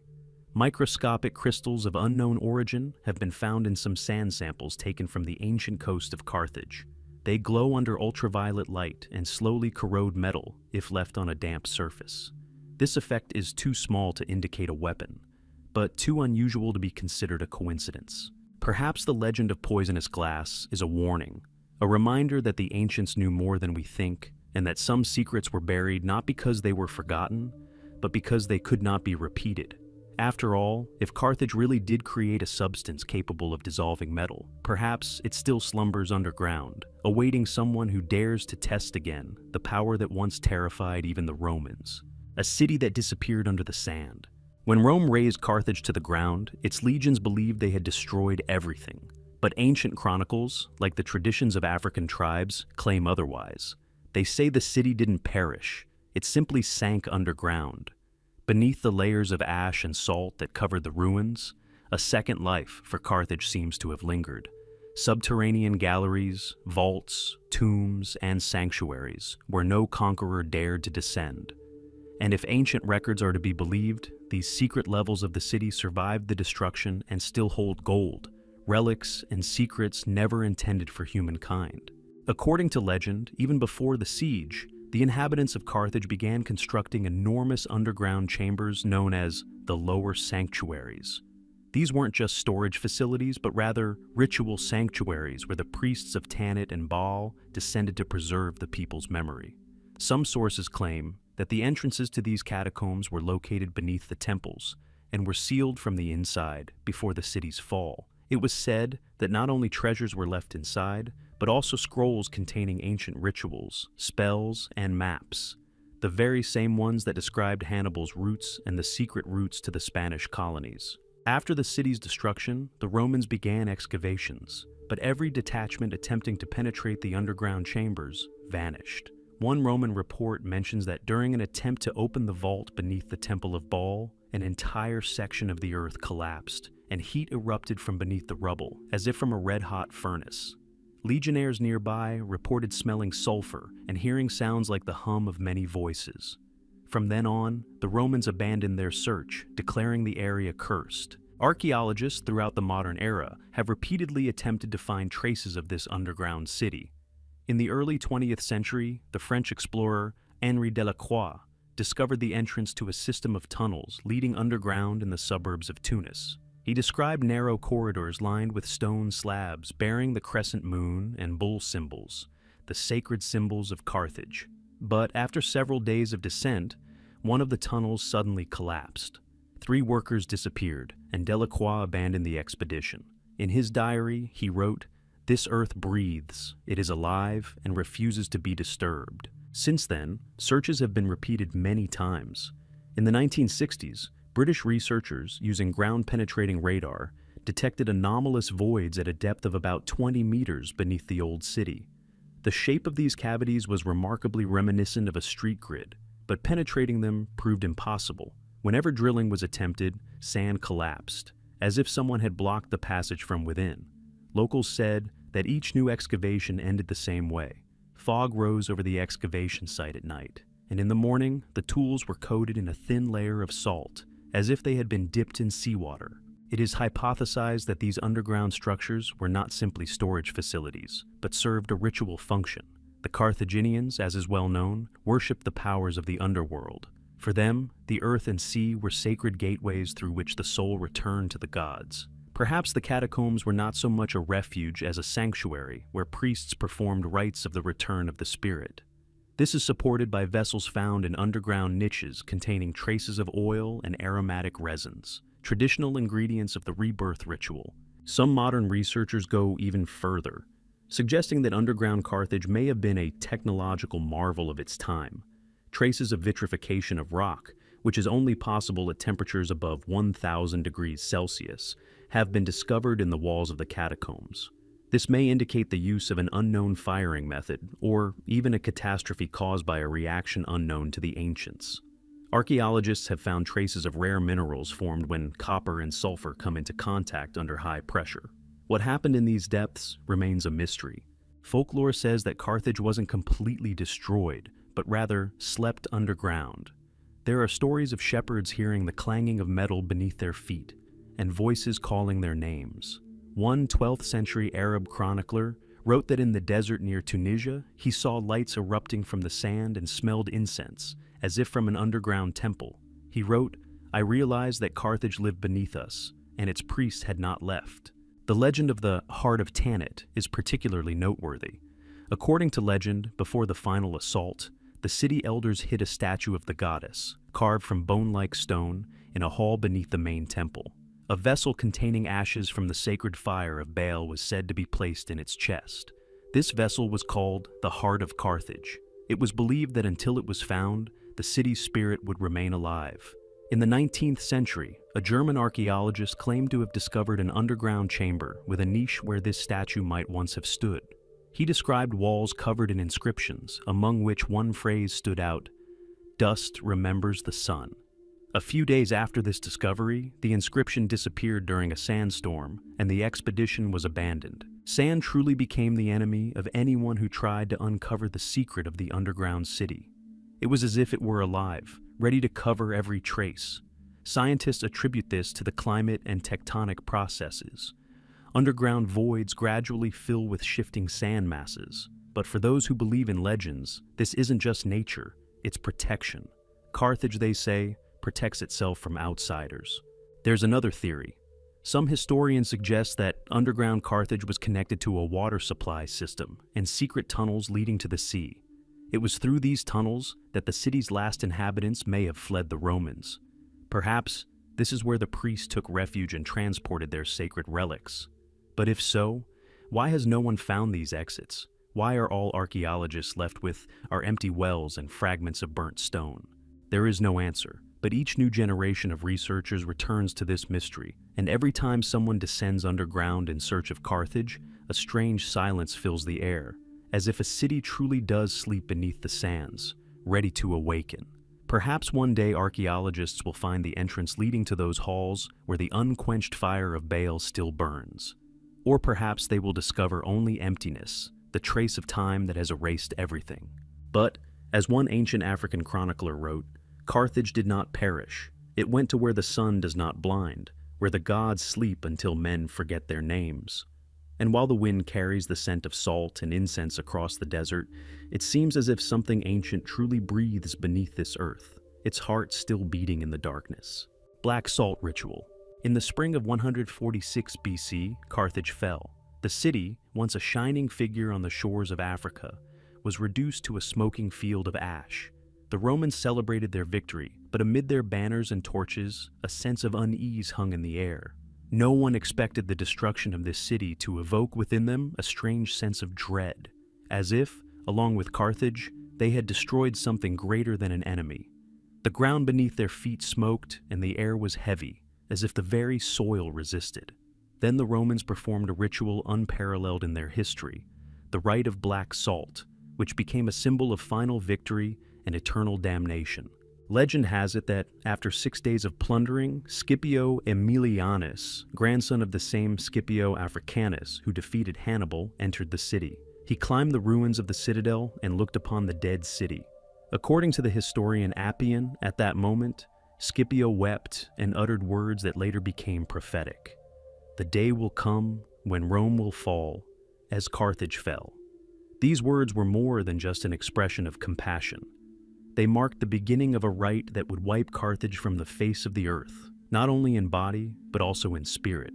The priests accompanying the Roman legions ordered all the salt found in warehouses and temples to be collected. It was ground to dust and mixed with the ashes of the burned temples. The result was a thick black mass that was spread across the fields around the city. The Romans threw this salt into the ground, uttering a curse so that not a single seed would ever sprout again.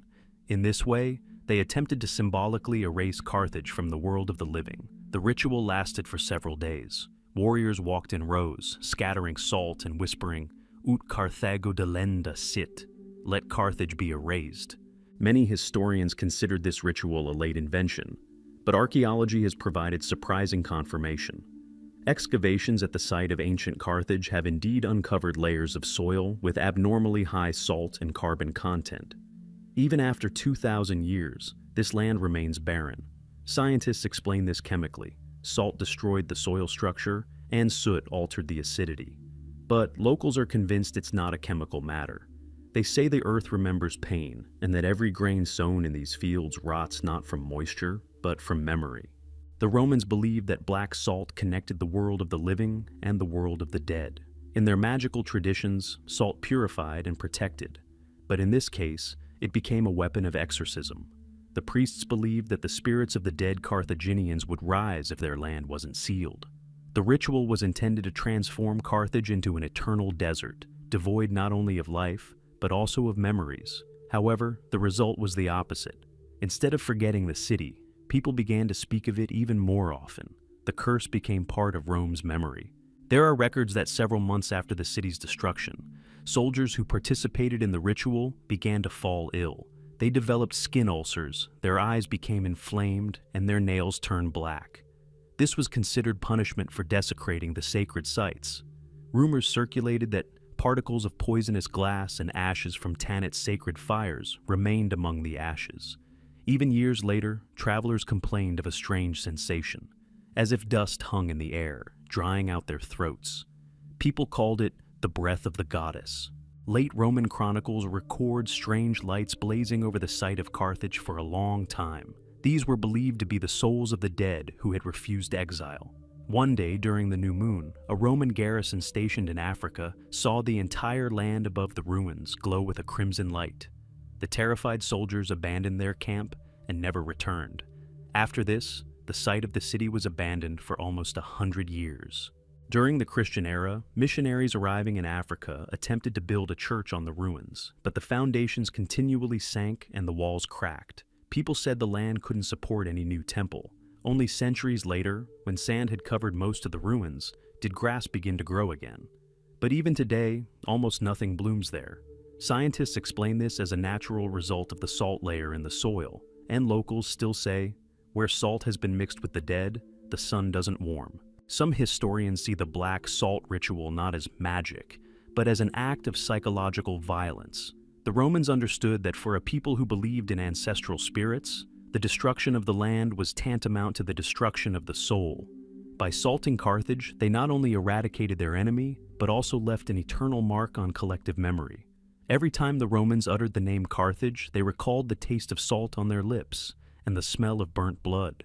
Perhaps it was this very feeling of guilt that haunted their descendants, turning victory into a curse. But there is another, more mystical version. According to one African myth, salt mixed with ashes became not a curse, but a protection. It was said that Tanit, seeing the destruction of her city, asked Baal to shelter it until the time when people would once again learn to honor the gods. And then the salt turned into a shield, concealing Carthage from human sight. Therefore, none of the later conquerors were able to build a new city on this site until the ancient gods fell asleep completely. In the 19th century, archaeologists discovered a Punic inscription in a Carthaginian well, translated as, "We went into the earth, but did not die." This stone lay in a layer of salt, as if deliberately hidden, to be discovered centuries later. Perhaps it was a message to posterity, perhaps a warning. Today, when you look at the ruins of ancient Carthage, it's hard to believe that temples and palaces once stood beneath this earth. But if you look closely, in some places you can still see whitish traces on the stones, salt crystals trapped in the cracks. They sparkle at sunset, a reminder that nothing ever disappears completely. And perhaps this very sparkle is the final echo of the ritual performed by people who intended to erase the city, but instead only made it eternal. Battle of the Spirits in the Desert. After the fall of Carthage, the war didn't end. It simply changed its appearance. The Roman legions remaining on African soil began to notice strange things. Their enemy had vanished from the face of the earth, but at night, the clanking of weapons, groans, and whispers echoed through the sands. It seemed as if a battle continued in the dead air, unseen by anyone. Thus was born the legend of the Battle of the Spirits, the invisible army of Carthage, rising from the ashes to continue the war the living had failed to end. The first reports emerged shortly after the Black Salt Rite. Legionnaires guarding the camp on the outskirts of the ruins reported hearing footsteps and muffled voices in the darkness, as if someone were marching on the sand. Some swore they saw the silhouettes of warriors in armor, coated in fiery light. They did not attack, but approached the camp and vanished into thin air. These were believed to be the spirits of fallen Carthaginians, called upon by Tanit to protect the land, even in death. The chronicler Valerius Maximus wrote that once an entire cohort of Romans threw down their weapons and fled after hearing screams in the desert. At dawn, they found their spears driven into the ground in neat rows, as if someone had lined them up overnight. The commanders tried to chalk this up to superstition, but fear spread. The soldiers said that every night brought new shadows. The wind blowing from the sea sometimes brought the smell of incense and burning, as if Carthage were burning again. One day, during a sandstorm, one of the veterans, Lucius Vero, swore he saw a woman dressed in white, her face illuminated by moonlight. She walked barefoot across the sand, followed by dozens of warriors with spears. When the storm subsided, they disappeared, but a footprint remained where she had stood, burned into the stone. Vero believed it was Tanit herself, guiding the souls of her defenders. From then on, the Romans avoided those parts, saying that the desert sings in her name. But not everyone saw this as a manifestation of the gods. Some commanders believed that the Carthaginians who survived the siege were hiding in underground passages and emerging at night to seek revenge. Several Roman reports mention attacks by unknown assailants on patrols, but no traces were found. The bodies of the slain were strangely disfigured, burns remained on their skin, and their eyes were blackened. One physician wrote that, "Death came to them like heat from an inner fire." This gave rise to rumors that spirits actually touched the living, burning them from within. The local tribes had their own legend. They said that underground, in caves near the sea, Carthage still lived. The souls of warriors dwelled there, and every spring, when the south wind blew, they rose to the surface to face their enemies again. This wind was called the breath of Baal. People claimed that when it blew, the sand began to glow, and the air became as hot as red-hot metal. In the 1st century AD, the Roman writer Cornelius Nepos visited Africa and recorded the account of an elderly centurion who served there. He claimed that one night their camp was surrounded by a light, thousands of tiny sparks, as if from an invisible flame. The soldiers thought they were lightning bolts, but then the sparks coalesced into human figures. They walked without leaving a trace, carrying spears that sparkled like mercury. When one of the legionaries shouted, the light went out, leaving scorched circles on the ground. Afterward, dozens of people fell ill and died. The Senate dismissed it as a coincidence, but the army called the dead the kist of Tanit. Later, during the reign of Emperor Hadrian, strange things began to happen again during the construction of fortifications on the site of Old Carthage. Workers heard underground thumping sounds, like someone hammering away at stone. Sometimes at night, sand would rise of its own accord, forming narrow spirals. Veterans said it was the breath of the fallen. The decision was then made to halt construction, and the ruins were once again covered with sand. Modern researchers have attempted to explain the phenomenon. Some believed it was caused by underground gases escaping from cracks in the ground after the collapse of the catacombs. These fumes could have caused hallucinations and feelings of fear. Others saw it as the result of mass psychosis caused by the trauma of war. But there are too many coincidences to attribute it all to panic.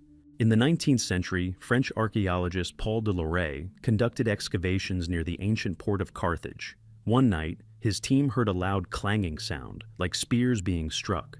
The next morning, all the metal tools were covered in a thin layer of ash, and the ground around the site turned black. In his notes, he wrote, "I felt the earth pulsating beneath my feet, as if someone alive were sleeping under the sand, breathing heavily." A week later, the expedition ceased work.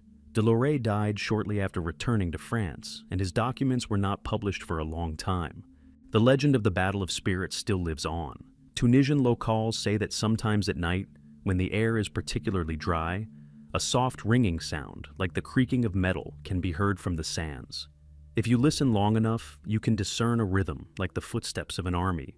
Tourists spending the night near the ruins see strange lights moving along the ancient walls. Scientists attribute this to atmospheric discharges, but those who have seen these lights are convinced that they are the souls of warriors, still guarding their city. Perhaps this is simply the memory of the land, written in the wind and sand, or perhaps it truly is an eternal army, undefeated. After all, Carthage was more than just a city. It was faith transformed into flesh, and when the flesh perished, the faith remained, finding a new body in the desert itself. They say that anyone who dares to walk through these places after sunset will hear footsteps behind them and feel a chill breath, as if someone is standing nearby, invisible but alive. So, the ancient war didn't end. It simply changed its weapons. And perhaps, somewhere out there among the dunes, an invisible army still awaits the signal to rise again. Letters from Carthage. In the mid-19th century, a French expedition exploring the ruins of ancient Carthage made a discovery that nearly changed our understanding of the Punic Wars. Among the rubble of the northern quarter, archaeologists discovered fragments of a bronze chest containing scrolls, tarnished by time and salt. The paper had almost crumbled to pieces, but on several sheets, words written in Phoenician were discernible. The translation took years, and what the scholars discovered astonished them. The texts were framed as letters attributed to Hannibal Barca himself. According to early 20th century publications, these scrolls contained not military reports, but personal reflections. Diary entries, apparently written after the defeat at Zama. Hannibal wrote not as a military leader, but as a man sensing the end approaching. "Rome has not conquered," read one line. "It simply lives longer than we do." These words caused a stir among historians. If the letter is authentic, it means Hannibal recognized the inevitability of Carthage's demise and perhaps sought to convey to posterity something more than mere memories of the war. The most enigmatic reference in these texts concerns not politics, but prophecy. On one scroll, archaeologists read the phrase, "When the children of Rome build a city over the sea, where the sun cannot be seen, their end will come." Scholars have long debated what this means. Some saw it as a prediction of the fall of the Roman Empire and the emergence of new peoples in the north. Others claimed it was referring to the distant future, perhaps a fog-shrouded London. But neither interpretation explains how Hannibal could have had such a vision. The second letter describes secret negotiations he allegedly held with envoys from the east. Hannibal writes of meeting with people who spoke the language of the sands and offered weapons made of light and smoke. Some researchers believe this to be a reference to gunpowder-like substances known in Asia centuries before the Common Era, but historical logic does not support this. Perhaps the phrase was a metaphor, a warning about powers humanity had yet to discover. Among the letters was one written not with a name, but with a symbol, an image of a bull and moon, sacred symbols of Baal and Tanit. It read, "I give you a fire that cannot be extinguished. It will burn in every city built on blood." Some historians see this as a prophetic description of future empires living by war. Others believe it alludes to the destructive power of the knowledge discovered by the Carthaginians and later destroyed by the Romans. The letters themselves were long considered forgeries. However, in the late 20th century, the Italian epigrapher Alessandro Rinaldi confirmed that the handwriting and structure of the Phoenician text matched other authentic documents of the era. Moreover, chemical analysis of the ink revealed a high copper and sulfur content, a rare combination found only in Carthaginian ink. This means the letters could indeed have been written in that same city. However, the originals disappeared without a trace. After being transported to Paris, they were kept in the private collection of the Comte de Montaigne, and after his death, they were sold. The trail is lost in the archives. Only copies and translations, published in 1907, remain. One of the sheets, however, has survived in the National Library of France. The final sentence is barely discernible. "Do not believe those who say the gods have departed. They have simply changed sides." This inscription has generated much controversy. Early 20th century philosophers saw it as a metaphor for the transfer of power from east to west, from Carthage to Rome, and then to Europe. But some historians point to strange coincidences. After the publication of the letters, reports of bronze amulets bearing the same symbols, the moon and the bull, became more frequent in Tunisia. They were found in the sand, as if someone had scattered them as a reminder. There's also a dark legend associated with these letters. One of the archaeologists involved in the excavations, François Duval, claimed to have read a portion of the text not included in the official translations. He claimed it spoke of a ritual in which words could bring stone to life. The letter warned, "If my voice is spoken again, the earth will reveal what is hidden." A year after its publication, Duval died under mysterious circumstances. His body was found in his home, the walls of which were covered with incomprehensible symbols resembling Punic ones. Scholars tend to dismiss this as a coincidence or the result of the archaeologist's obsession, but locals took it as a sign. They say Hannibal's spirit still holds on to his words and doesn't allow outsiders to treat them lightly. Today, the letters from Carthage remain one of the most mysterious discoveries of the 19th century. Their authenticity has never been proven, but no one has been able to disprove them either. Some see them as the philosophical testament of a great commander, others as a myth created by the romantics of the era. And some are convinced that the letters truly exist, just not in museums, but where they were written, in the underground chambers beneath the ruins of Carthage, where Hannibal's words still await anyone who dares to read them aloud. And perhaps that's why the wind passing between the columns of the ancient city sounds like a whisper, because every grain of sand there remembers the voice of a man who swore to hate Rome, but left his descendants not a curse, but the knowledge that destruction doesn't erase, but only hides. Secret dungeons of Syracuse. Syracuse is one of those ancient cities whose name echoes genius and tragedy. Archimedes, a man whose discoveries changed not only science but also the very understanding of human potential, lived and worked here. But behind the dazzling image of the sage standing on the shore with mirrors and measuring the stars lies a dark secret. Legends claim that beneath Syracuse existed underground chambers, laboratories, where Archimedes created inventions that could change the course of history. And it was for this knowledge, according to some chroniclers, that Rome destroyed the city, not out of revenge, but out of fear. The history of these dungeons dates back to the final years of Archimedes' life. By then, he was already famous. His machines lifted ships from the water, his mirrors burned enemy sails, and his equations predicted the movements of the planets. But, as his contemporaries recounted, he was more than just a scientist, but a man who deeply believed that knowledge was a form of sacred revelation. He was said to have often descended underground to the Temple of Hera, rumored to contain a secret chamber with black basalt columns. There, he spent his nights sketching formulas on the walls with charcoal and gazing at the light of oil lamps reflected from bronze plates. Plutarch wrote that Archimedes called these dungeons the skull of the world. Here, he said, one could feel the universe breathing. It was perhaps there that he built his most enigmatic devices, mechanical spheres, water engines, and solar-powered mirror installations. According to legend, these machines could rotate on their own, emitting a hum like a heartbeat. When war came to Syracuse, Archimedes ordered the entrances walled up and the halls sealed, lest the Romans discover his creations. The Roman army besieged the city for 2 years. Syracuse held out only thanks to Archimedes' inventions. Enormous cranes lifted enemy ships from the sea, and mirrors ignited them remotely. But one night, when the Romans breached the western gate, destruction began. Archimedes died, refusing to abandon his drawings. However, as legend has it, before his death, he managed to send a message to his student. He was to descend into the dungeons and activate the mechanism of light to destroy everything that could not be entrusted to the enemy. Centuries later, the Romans attempted to locate these underground workshops. Chronicles mention Emperor Nero sending engineers to excavate the ancient catacombs of Syracuse. But all attempts ended in failure. A cave-in occurred in one of the tunnels, and the workers began experiencing strange symptoms: headaches, blindness, and nausea.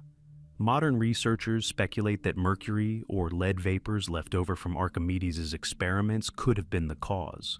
But in ancient times, this was considered a sign. The scientist's spirit did not wish his secrets to be revealed. In the 17th century, monks restoring an old temple stumbled upon a system of underground passages. One of them described what he saw in his diary. "We found a hall containing stone tables and vessels containing the dried remains of a silvery liquid. On the walls were symbols resembling circles and spirals, glowing in the dark." This entry was soon banned, and the passages themselves were walled up. It was only in the 20th century that archaeologists reconfirmed the existence of these underground structures. Indeed, rooms containing ventilation shafts and strange metal fragments, unlike ancient instruments, were discovered beneath the Temple of Apollo.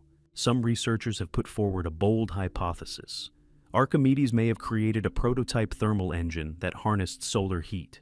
His mirrors didn't simply reflect light, they concentrated energy. Perhaps he experimented with this principle in his dungeons, storing devices capable of heating air or water to critical temperatures. If so, Archimedes was closer to understanding the power of energy than anyone else for 2,000 years. But why did Rome destroy Syracuse so thoroughly? The official story is revenge for resistance. However, an old letter found in the Vatican archives states, "We burned the city not for glory, but for peace." This is the words of a tribune who participated in the siege. Perhaps the Romans truly found something in the underground chambers, something they chose to conceal. Perhaps a device capable of destroying cities, or knowledge that could alter the very nature of matter. Legend has it that centuries later, during an earthquake, one of the old passages beneath Syracuse reopened. Locals descended into the cave and found stone vessels oozing a thick, metallic-smelling liquid. One of them lit a torch, and the liquid burst into a blue flame, leaving no soot. The people became frightened and fled. The cave later collapsed, and the entrance disappeared again. Today, archaeologists are carefully exploring the system of catacombs extending deep beneath the city. Some tunnels are believed to lead to ancient workshops. Indeed, signs resembling spirals and circles, symbols associated with Archimedes, are found on the walls. However, excavations are complicated by a strange phenomenon. Compasses don't work here, and equipment quickly breaks down. Scientists attribute this to magnetic anomalies, but local guides whisper that it's the traces of a genius who still guards his secrets. Archimedes said, "Give me a place to stand, and I will move the earth." Perhaps he truly found it, not in mechanics, but in knowledge so dangerous that it had to be hidden forever. And if someone ever rediscovers the dungeons of Syracuse, perhaps they will find there not gold and artifacts, but something capable of igniting the sun underground. The death of the fleet in a storm. No naval battle of the Punic Wars left such a mark on Rome's memory as the destruction of the fleet off the coast of Africa. This tragedy, which occurred in the spring of 215 BC, was forever remembered as the night without wind, a strange phenomenon when the sea suddenly turned against humanity, not according to the laws of nature, but as if by the will of an ancient force. More than 300 ships sent by Rome disappeared in a single night. Of the 20,000 sailors, only a few hundred returned, and they told tales no one believed. Rome dispatched this fleet to the shores of Carthage to intercept merchant ships and cut off sea routes. The flagship was commanded by the consul Marcus Atilius Regulus, a renowned and self-assured man. Before sailing, he sacrificed to Neptune, but refused to participate in the purification ritual led by the elders. His contemporaries wrote that he laughed when he heard the priests speak of Tanit's wrath. "The gods do not rule the sea," he said, "oars and discipline rule." These would be the last words Rome would hear from him. That evening, as the fleet approached the African shores, the sky suddenly changed. The sun hid behind thick clouds, the air grew heavy, and the sea froze like glass. The winds disappeared, but the waves began to rise of their own accord, as if from the depths. The ship stood still, unresponsive to the oars.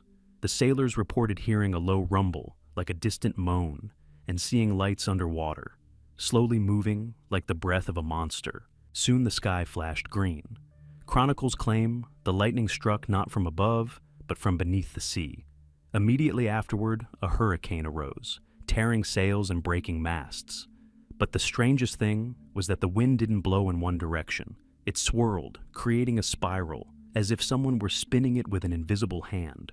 People cried out that they saw faces in the waves, and above them, the silhouette of a woman with outstretched arms. They called her Tanit, and they said she was collecting the debt for the blood spilled on her land. In the morning, the sea was calm, as if nothing had happened, but not a single ship remained on the horizon.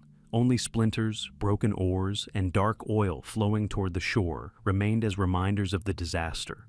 The waters were a murky red, as if mixed with clay or blood. The bodies of the sailors were soon found on the shore, unwounded but with expressions of terror on their faces. Their eyes were open, and their skin was covered with a thin film of salt that glistened in the sun.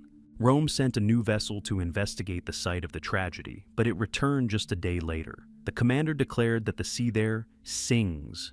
A continuous sound, like chanting, could be heard underwater. People couldn't stand it and went crazy. Soon the area was declared off-limits. Even fishermen avoided it, claiming that the waves rose at night and whispered in an incomprehensible language. Modern historians have attempted to explain this catastrophe. The storm theory doesn't hold up. The meteorological conditions in the Mediterranean Sea couldn't have produced such a powerful vortex without wind. Some have suggested an underwater eruption, given the nearby volcanic regions. But even this doesn't explain the underwater lights and the voices heard above the sea. Some scholars believe the fleet's destruction could have been caused by hydrogen sulfide vapors, a gas emitted from the seabed that can kill instantly. However, ancient sources indicate that the storm lasted nearly 3 hours, and the ships disappeared one after another, as if being pulled beneath the waves. The Greek historian Polybius wrote, "I saw the sea where the fleet perished. It is motionless, but in its depths something seems to move. The waves rise there without wind, and the air always smells of iron.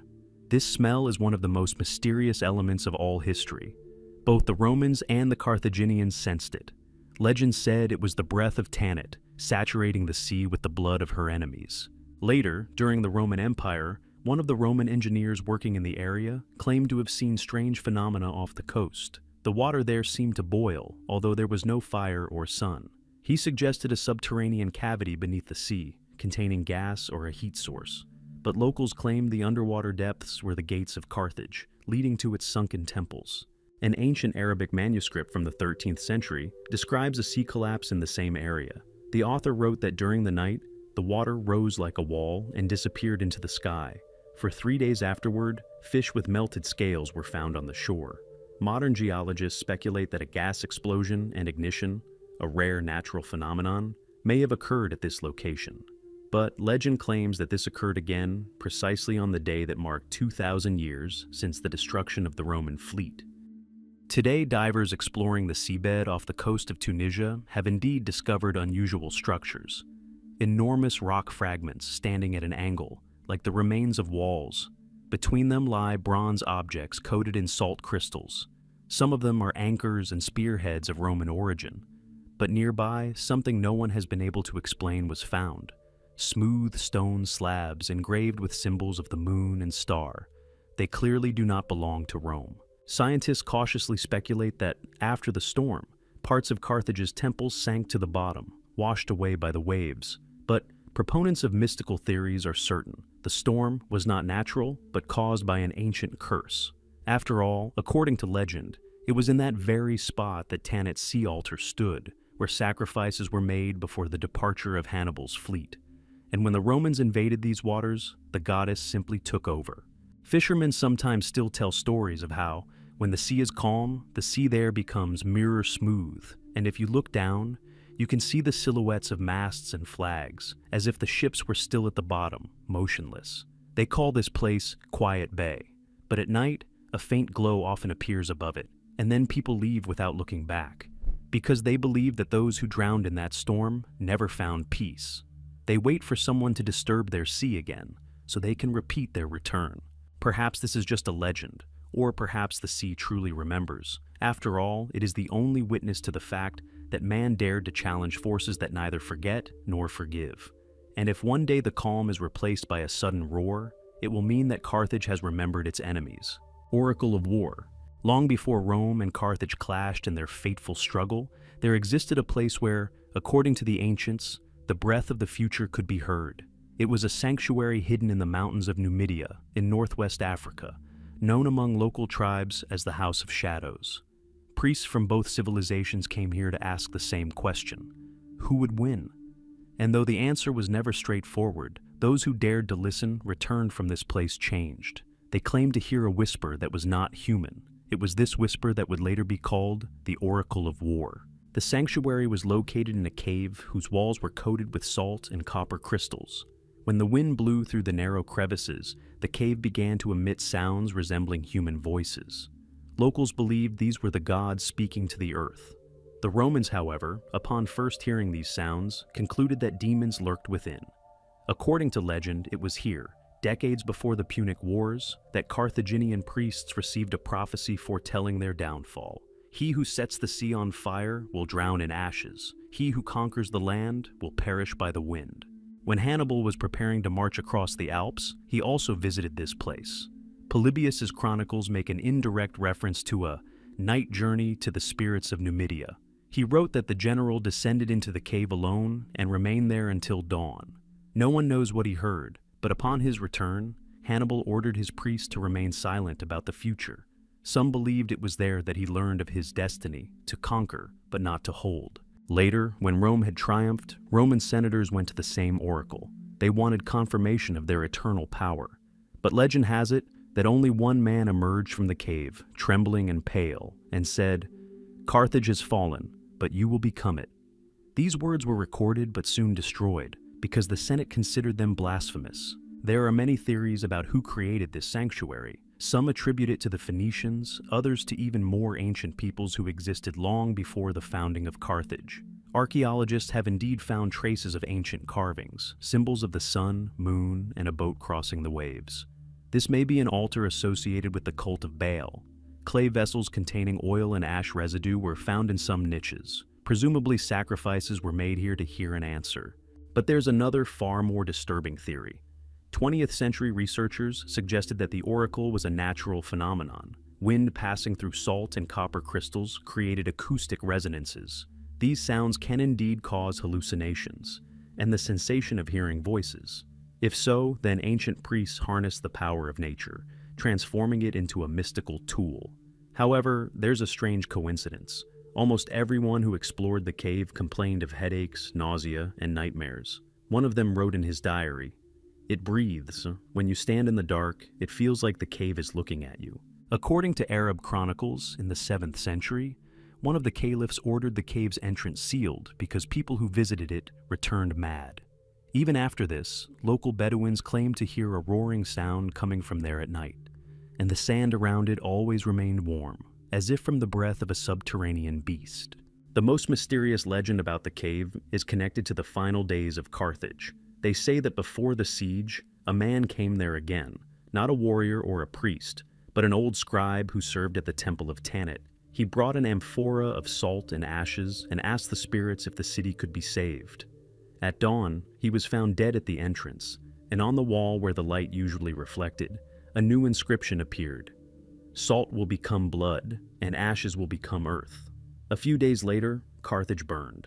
Modern archaeologists claim to have found traces of this sanctuary near the ancient settlement of El Jem. The entrance does indeed lead into a system of caves with mineral deposits, and on the walls are preserved symbols resembling Phoenician writing. One of the researchers, Professor Lucien Barreau, described in his report, "When the wind blows, the cave sings. It's not an echo or a hum. It's words, but I don't understand their language." A month later, he abandoned the work and left Africa, claiming to have seen the shadow of a man standing in the depths. Today, the entrance to this cave is covered with sand, but locals still avoid the hill. They say a faint glow appears there at night, and if you get closer, you can hear quiet phrases, as if from far away. "Don't wake us." Scientists attribute this to air movement and the sound of the wind, but it sounds too much like a warning. The Oracle of War is more than just a legend of prophecy. It symbolizes how ancient civilizations sensed their approaching demise long before it arrived. Carthage may have fallen not by swords, but because its priests already knew their time had come. And Rome, hearing the same voice, understood that history knows no victors. It only changes the names of those doomed to repeat the same deeds. And if the wind ever begins to sing again over the sands of Numidia, perhaps it will mean the oracle has awakened, and with it, the memory of a war that never ended, neither then nor now, because its echoes still resound in the very heart of time. Archimedes' mirrors. Among all the legends associated with the genius of Archimedes, the story of his fiery mirrors occupies a special place. It seems too incredible to be true and too vivid to be fiction. Syracuse, surrounded by the Roman fleet, seemed doomed. But according to ancient chronicles, it was then that Archimedes created a weapon capable of burning enemy ships with sunlight. The Romans considered it witchcraft. The Greeks considered it a manifestation of divine intelligence. And 2,000 years later, scholars still debate whether ancient man could truly tame the sun. The story begins during the siege of Syracuse in 212 BC. The city had already resisted for 2 years. The Romans attempted to storm it, but each time they were repelled by Archimedes' ingenious machines. Giant cranes that hurled stones, iron claws that capsized ships, and catapults that hurled cannonballs with incredible accuracy. Then, according to the writer Lucan, the Roman commanders decided to attack the city from the sea, under cover of dawn. A fleet of 60 ships approached the walls as the sun was rising over the horizon, and suddenly the sea erupted in a blinding light. Sunbeams poured down from the white stone towers of Syracuse, not randomly reflected, but deliberately directed. The ships closest to the shore began to smoke, and within minutes, their sails caught fire. The fire spread to the masts, and soon the entire forward rank of the fleet was engulfed in flames. Soldiers jumped overboard, thinking it was punishment from the gods. When the smoke cleared, only charred hulks remained of the ships. Thus was born the legend of Archimedes' mirrors, the weapon that conquered Rome, not by force, but by light. Skeptics long considered this story a myth. It seemed impossible that ancient craftsmen could have assembled such a system of mirrors capable of igniting wood from a distance. However, references to it are found in numerous ancient authors: Diodorus, Lucian, Galen, and even Byzantine chroniclers. One later source claims that Archimedes used not just one mirror, but dozens, bronze shields polished to a shine. He arranged them on the walls so that each reflected a ray of sunlight onto a single point. When a ship entered this zone, its hull heated up until it began to smolder. Modern experiments have confirmed the principle's feasibility. In the 19th century, the French physicist Benjamin Vallot attempted to recreate Archimedes' device. He used 400 mirrored plates and managed to ignite a wooden shield from a distance of 50 meters. Later, similar experiments were conducted by American engineers at the Massachusetts Institute of Technology. Using 60 mirrors, they managed to ignite a resinous surface in 10 seconds. So, the legend turned out to be not so impossible after all. But what if Archimedes' mirrors were just part of a more complex mechanism? Some researchers argue that he may have used not simple reflection, but a concentrating system in which bronze plates formed a parabolic shape, amplifying the sun's energy. Archaeologists have found fragments of metal frames in the ruins of Syracuse, with pinholes resembling mountings for such plates. If we assume that Archimedes truly created something like a solar searchlight, the light's intensity could have been so powerful that it instantly ignited ships. The Romans who survived this attack called it the wrath of the sun. One of them, a scribe named Marcus Livius, wrote, "We saw the light fall upon us like a spear. It was hotter than fire and purer than steel. We were fighting not with men, but with the sky itself." The Senate later declared it an optical illusion caused by the heat, but the fact of defeat could not be denied. Interestingly, Archimedes' mirrors disappeared along with the scientist himself. After the fall of Syracuse, the Romans searched the city but found not a single metal mirror. Perhaps they were melted down or hidden. One ancient legend says that Archimedes' student Theodore collected all the mirrors and buried them in a cave at the foot of Mount Etna to keep them secret. No archaeologist has since found them. In the Middle Ages, the story of mirrors became part of alchemical treatises. Scholars of the time believed that Archimedes possessed fire glass, a substance that magnified sunlight. Some believed it was a special crystal made of volcanic sand, known as Helios's tears. These stones did indeed exist, translucent minerals capable of refracting light. Perhaps Archimedes used them as lenses, not mirrors. This would explain why the Romans found nothing. The glass simply melted in a fire. In the 20th century, interest in the legend resurfaced. In 1973, Greek engineer Ioannis Sakellariou conducted a series of experiments on the shores of the Aegean Sea. He made 120 bronze mirrors, arranged them at an angle, and, in clear sunlight, managed to ignite a ship's plank from a distance of 70 meters. Cameras recorded the moment flames appeared on the surface of the wood. This experiment became the first scientific confirmation of the ancient weapon's reality. But Archimedes' myth isn't limited to physics. Some sources say mirrors were used not only in warfare, but also in rituals. The priests of Syracuse considered the sun a manifestation of divine fire, and Archimedes its conduit. Perhaps his device was both a machine and an altar, connecting the light of heaven and the human mind. It's no coincidence that many descriptions emphasize the silence with which the cremation took place. There was no sound, no smoke, only radiance and heat, as if the sun had descended to earth itself. There's a more sinister theory. Letters found in a Palermo monastery claim that Archimedes' mirrors could produce not only heat, but also a blinding glow that caused hallucinations. Blinded by this light, the Romans saw images of gods and fell to their knees. If this is true, Archimedes wielded not just a weapon, but a way to manipulate human perception, turning light into an instrument of terror. After the fall of Syracuse, the Romans destroyed all of Archimedes' writings on optics. only fragments of his works survive, on geometry, scales, and the principles of equilibrium, but not a word about mirrors. Historians believe the Senate deliberately erased this knowledge, fearing a repeat. After all, if one man could summon fire from heaven, who could guarantee someone else wouldn't do it again? Today, the ruins of Syracuse still retain an air of mystery. Tourists report that on a clear day, when the sun is low over the sea, the stone walls suddenly reflect a blinding beam of light that moves along the coast. Scientists attribute this to the properties of limestone, but locals say it's Archimedes' mirrors, momentarily awakening, remembering their purpose. And yet, despite centuries of skepticism, the idea of man harnessing light remains one of the greatest symbols of the ancient world. Archimedes may never have called his mirrors weapons. For him, they were an experiment, proof that the mind can turn the sun itself into an ally. But for those who witnessed fire born from nowhere, it was a miracle bordering on blasphemy. When the sun sets over the Gulf of Syracuse, the sea reflects its rays so that it seems as if a fire is flaring up again, somewhere on the horizon. And perhaps in this flame lives the memory of the man who first understood that true strength lies not in swords or walls, but in knowledge that can illuminate even the night. Hannibal's last words. The story of Carthage's great general did not end with Zama, nor in exile, nor even with his supposed death. For centuries, a fog of doubt, legend, and prophecy has swirled around the final days of Hannibal Barca. Some claimed he took poison, others that Roman spies assassinated him. Still others said he faked his own death and disappeared from the shadows to watch his curse come true. And all these versions, strangely enough, agree on one thing. Hannibal did not die as a man. He passed away as a symbol, unbroken, eternal, as if hatred itself had found immortality in his name. After the defeat of Carthage, Hannibal found himself in exile. He was sheltered by the Eastern kings, first Antiochus, then Prussia of Bithynia.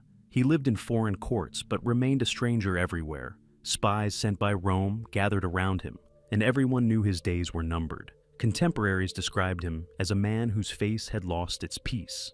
He rarely ate, slept almost nothing, wrote prolifically, and sat for hours staring into the fire. He was said to repeat the same phrase, "I have sworn an oath, and the gods wait for me to keep it to the end." According to one version, the Roman ambassadors demanded his surrender. Then, realizing that escape was impossible, Hannibal took a poison capsule from his ring, the very one he had worn since his youth. Chronicles say he smiled, brought it to his lips, and said, "Let Rome finally be freed from fear." Afterward, he drank the poison, and his heart stopped beating. But even his death is shrouded in mystery. No one saw his body. No burial was found. Only one slave reported that his master had departed into the night and vanished into the fog by the sea. Some historians believe this is precisely how Hannibal died, alone, quietly, without witnesses. But others find strange inconsistencies. Envoys who arrived to verify the news didn't even find the house where he lived. All traces had been erased, as if someone had planned his disappearance in advance. A record was later found in the Bithynia archives of a ship that left the port of Nicomedia that night without identifying marks. Its captain mentioned that he was carrying a man who did not wish to be remembered. The ship disappeared in the Aegean Sea. A century later, Roman travelers claimed to have found an uninscribed marble slab at the foot of a mountain in Lebanon, next to which an eternal flame burned. Locals called this place the house of the one who departed but did not die. Modern archaeologists have indeed found an ancient burial site there, bearing symbols of Carthaginian origin, the sign of a bull in the sun. But there is no inscription. Perhaps this is where his remains found refuge, or perhaps it was simply a reminder that hatred for Rome lives on even without him. There's another version, a far more mysterious one. According to it, Hannibal faked his death to escape. He was aided by merchants who remained loyal to Carthage. He supposedly went not to the eastern lands, but back to Africa, to secret underground vaults known only to the priests. This version is supported by rare Arabic sources, which mention a sage with copper eyes who arrived from overseas and settled in the desert. He lived in seclusion, wrote scrolls, and taught students the arts of war and healing. His name is not given, but the word Barca appears next to him in the text, written as a symbol, not as a surname. These texts say that shortly before his death, this man uttered a prophecy. Rome will become great until it forgets fear, and when it forgets, it will fall. If these words truly belong to Hannibal, then they came true centuries later, when the empire, confident in its eternity, crumbled under the weight of its own greatness. Despite their hatred, the Romans respected Hannibal. When his death was announced to the Senate, many senators stood silently. One said, "He is dead, but we still feel his breath." Years later, the Roman writer Livy would write, "No enemy was more worthy. He was the terror of the gods, but a man among men." A cult of his image even developed in Rome. Statues depicting a faceless, hooded figure were placed in the homes of soldiers as a talisman. But the mystery of Hannibal's death haunts even 21st century scholars. In 2017, archaeologists found a tombstone in Turkey with an inscription in Punic. "He who kept his word to the gods has passed into their shadow." The stone's age matches the era of his exile. On the reverse is a carved image of a ring with a coiled snake. This is an ancient symbol of eternal return. It may be a fake, or it may be a coincidence. But the coincidence is too close. Some researchers believe Hannibal left a message for posterity. His letters, discovered in the 19th century, spoke of knowledge that should not be trusted. Perhaps this is precisely the knowledge he took with him. Arab legends describe him as a man from the West who knew how to soften iron and make water hot without fire. If this is true, then Hannibal is more than just a warrior.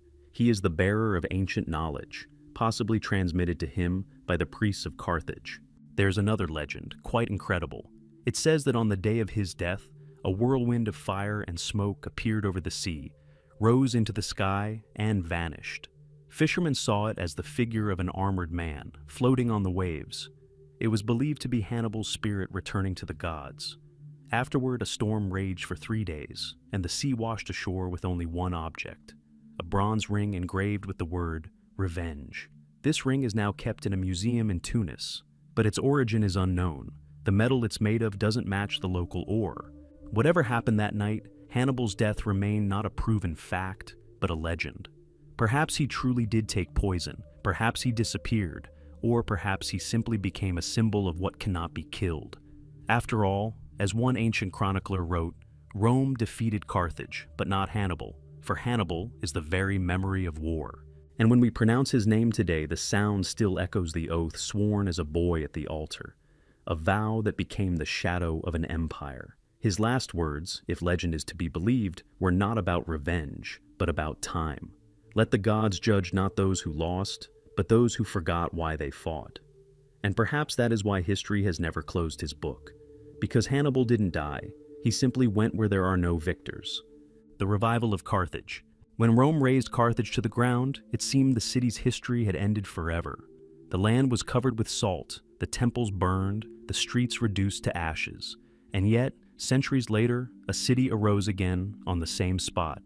People returned, as if drawn to the ashes without knowing why. First they were fishermen, then merchants, then pilgrims. Gradually, houses, roads, and the bustle of the market appeared around the ruins.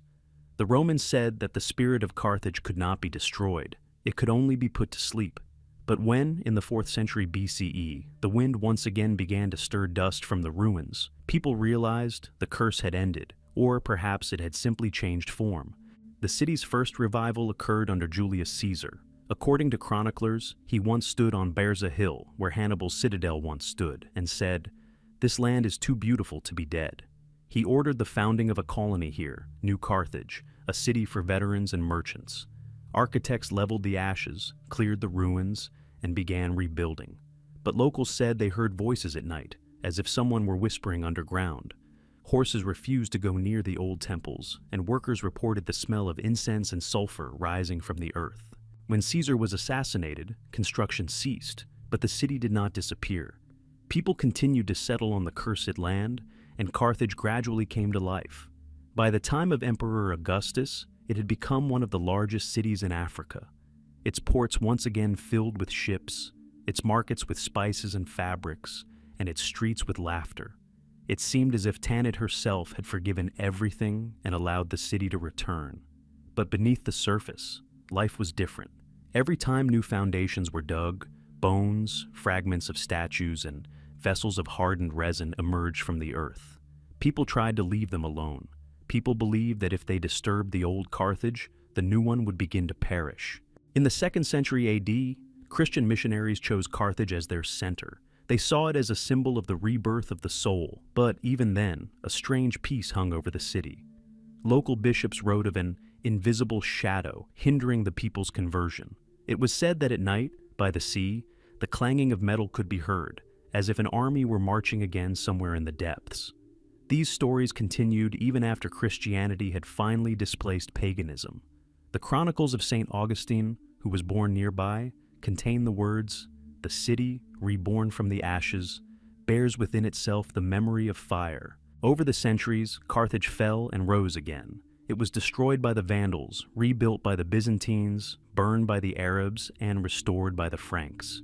Each time, a new city arose in its place, with a different name, a different language, but with the same spirit. Archaeologists call this the phenomenon of living soil. In the layers of soil where ash, salt, and stone are mixed, plants grow faster than in the surrounding area. The soil here seems to breathe warmth. Scientists attribute this to minerals, but locals are convinced it is a remnant of an ancient ritual in which the earth drank blood and ash. In the 19th century, French archaeologists began systematic excavations. They expected to find only the ruins of a Roman colony, but instead, they discovered something else. Beneath the layers of ancient streets lay older ones, built of unmortared stone. Among them were the remains of temples, walls with images of a bull and the moon, and inscriptions mentioning the name Tanit. But most astonishingly, beneath all this, they discovered narrow tunnels leading deep into the earth, where the air was warm and smelled of resin. Within lay ceramic vessels with the inscription, "For Return." Scholars were baffled by their meaning, but local residents said they were vessels of remembrance, a symbol of the city's need to be reborn as many times as necessary to forgive the past. In the 20th century, when modern-day Tunisia arose on the site of ancient Carthage, builders again encountered something that defied explanation. Several meters below the surface, they found patches of earth where tools broke and metal corroded. In these areas, even machinery malfunctioned, as if an invisible field were at work underground. Scientists recorded magnetic field anomalies, but could not explain their origin. Some, having visited the site, reported feeling a strange pressure, as if the earth were remembering and resisting. In the 2000s, an international expedition discovered a huge stone structure resembling an inverted pyramid beneath the northern part of the city. It is composed of black basalt, and at its center is a circular chamber containing a fragment of an inscription, "The heart never grows cold." Researchers still cannot explain how this structure ended up beneath the layers of time. Perhaps it is an old temple of Tanit, or perhaps it is a symbol of Carthage itself, built after its destruction as a promise of eternal return. Locals are convinced the city is alive. They say that at night, a faint glow sometimes appears in the air above the bay, and that when the wind blows from the sea, it carries the scent of incense and salt. Tourists strolling through the ruins often remark on the silence, a special, dense silence, as if someone is listening. It seems as if something truly breathes underground, something ancient and calm, like memory. Carthage has long ceased to be a cursed place. It is now part of world heritage, a symbol of eternal return. But a closer look at its history reveals that the curse has not vanished. It has simply become the breath of the earth, a constant reminder that destruction does not erase, but preserves. The city, which should have been reduced to ashes, has become proof that even salt and fire cannot destroy life. And when the sun sets behind the Bursa Hills, the light falls on the ancient stones, and it seems as if the glow of an ancient fire flickers beneath them. Perhaps it's simply sunset, or perhaps Carthage itself, the first one, awakens again. Not as a city, but as a memory, a voice speaking through time. We are still here. The war between Rome and Carthage did not end with the final battle. It lives on in the earth, wind, and sea, in the fires above the ruins, and in the fear of oblivion. Every trace of that era is not simply the memory of wars, but the result of oaths, curses, and knowledge that ancient peoples bore like a burden. Hannibal, Tanit, Archimedes, all became part of a single history where man attempted to control forces greater than himself. And perhaps that is why Carthage still breathes beneath the sands, as a reminder that nothing once created by faith is forever lost.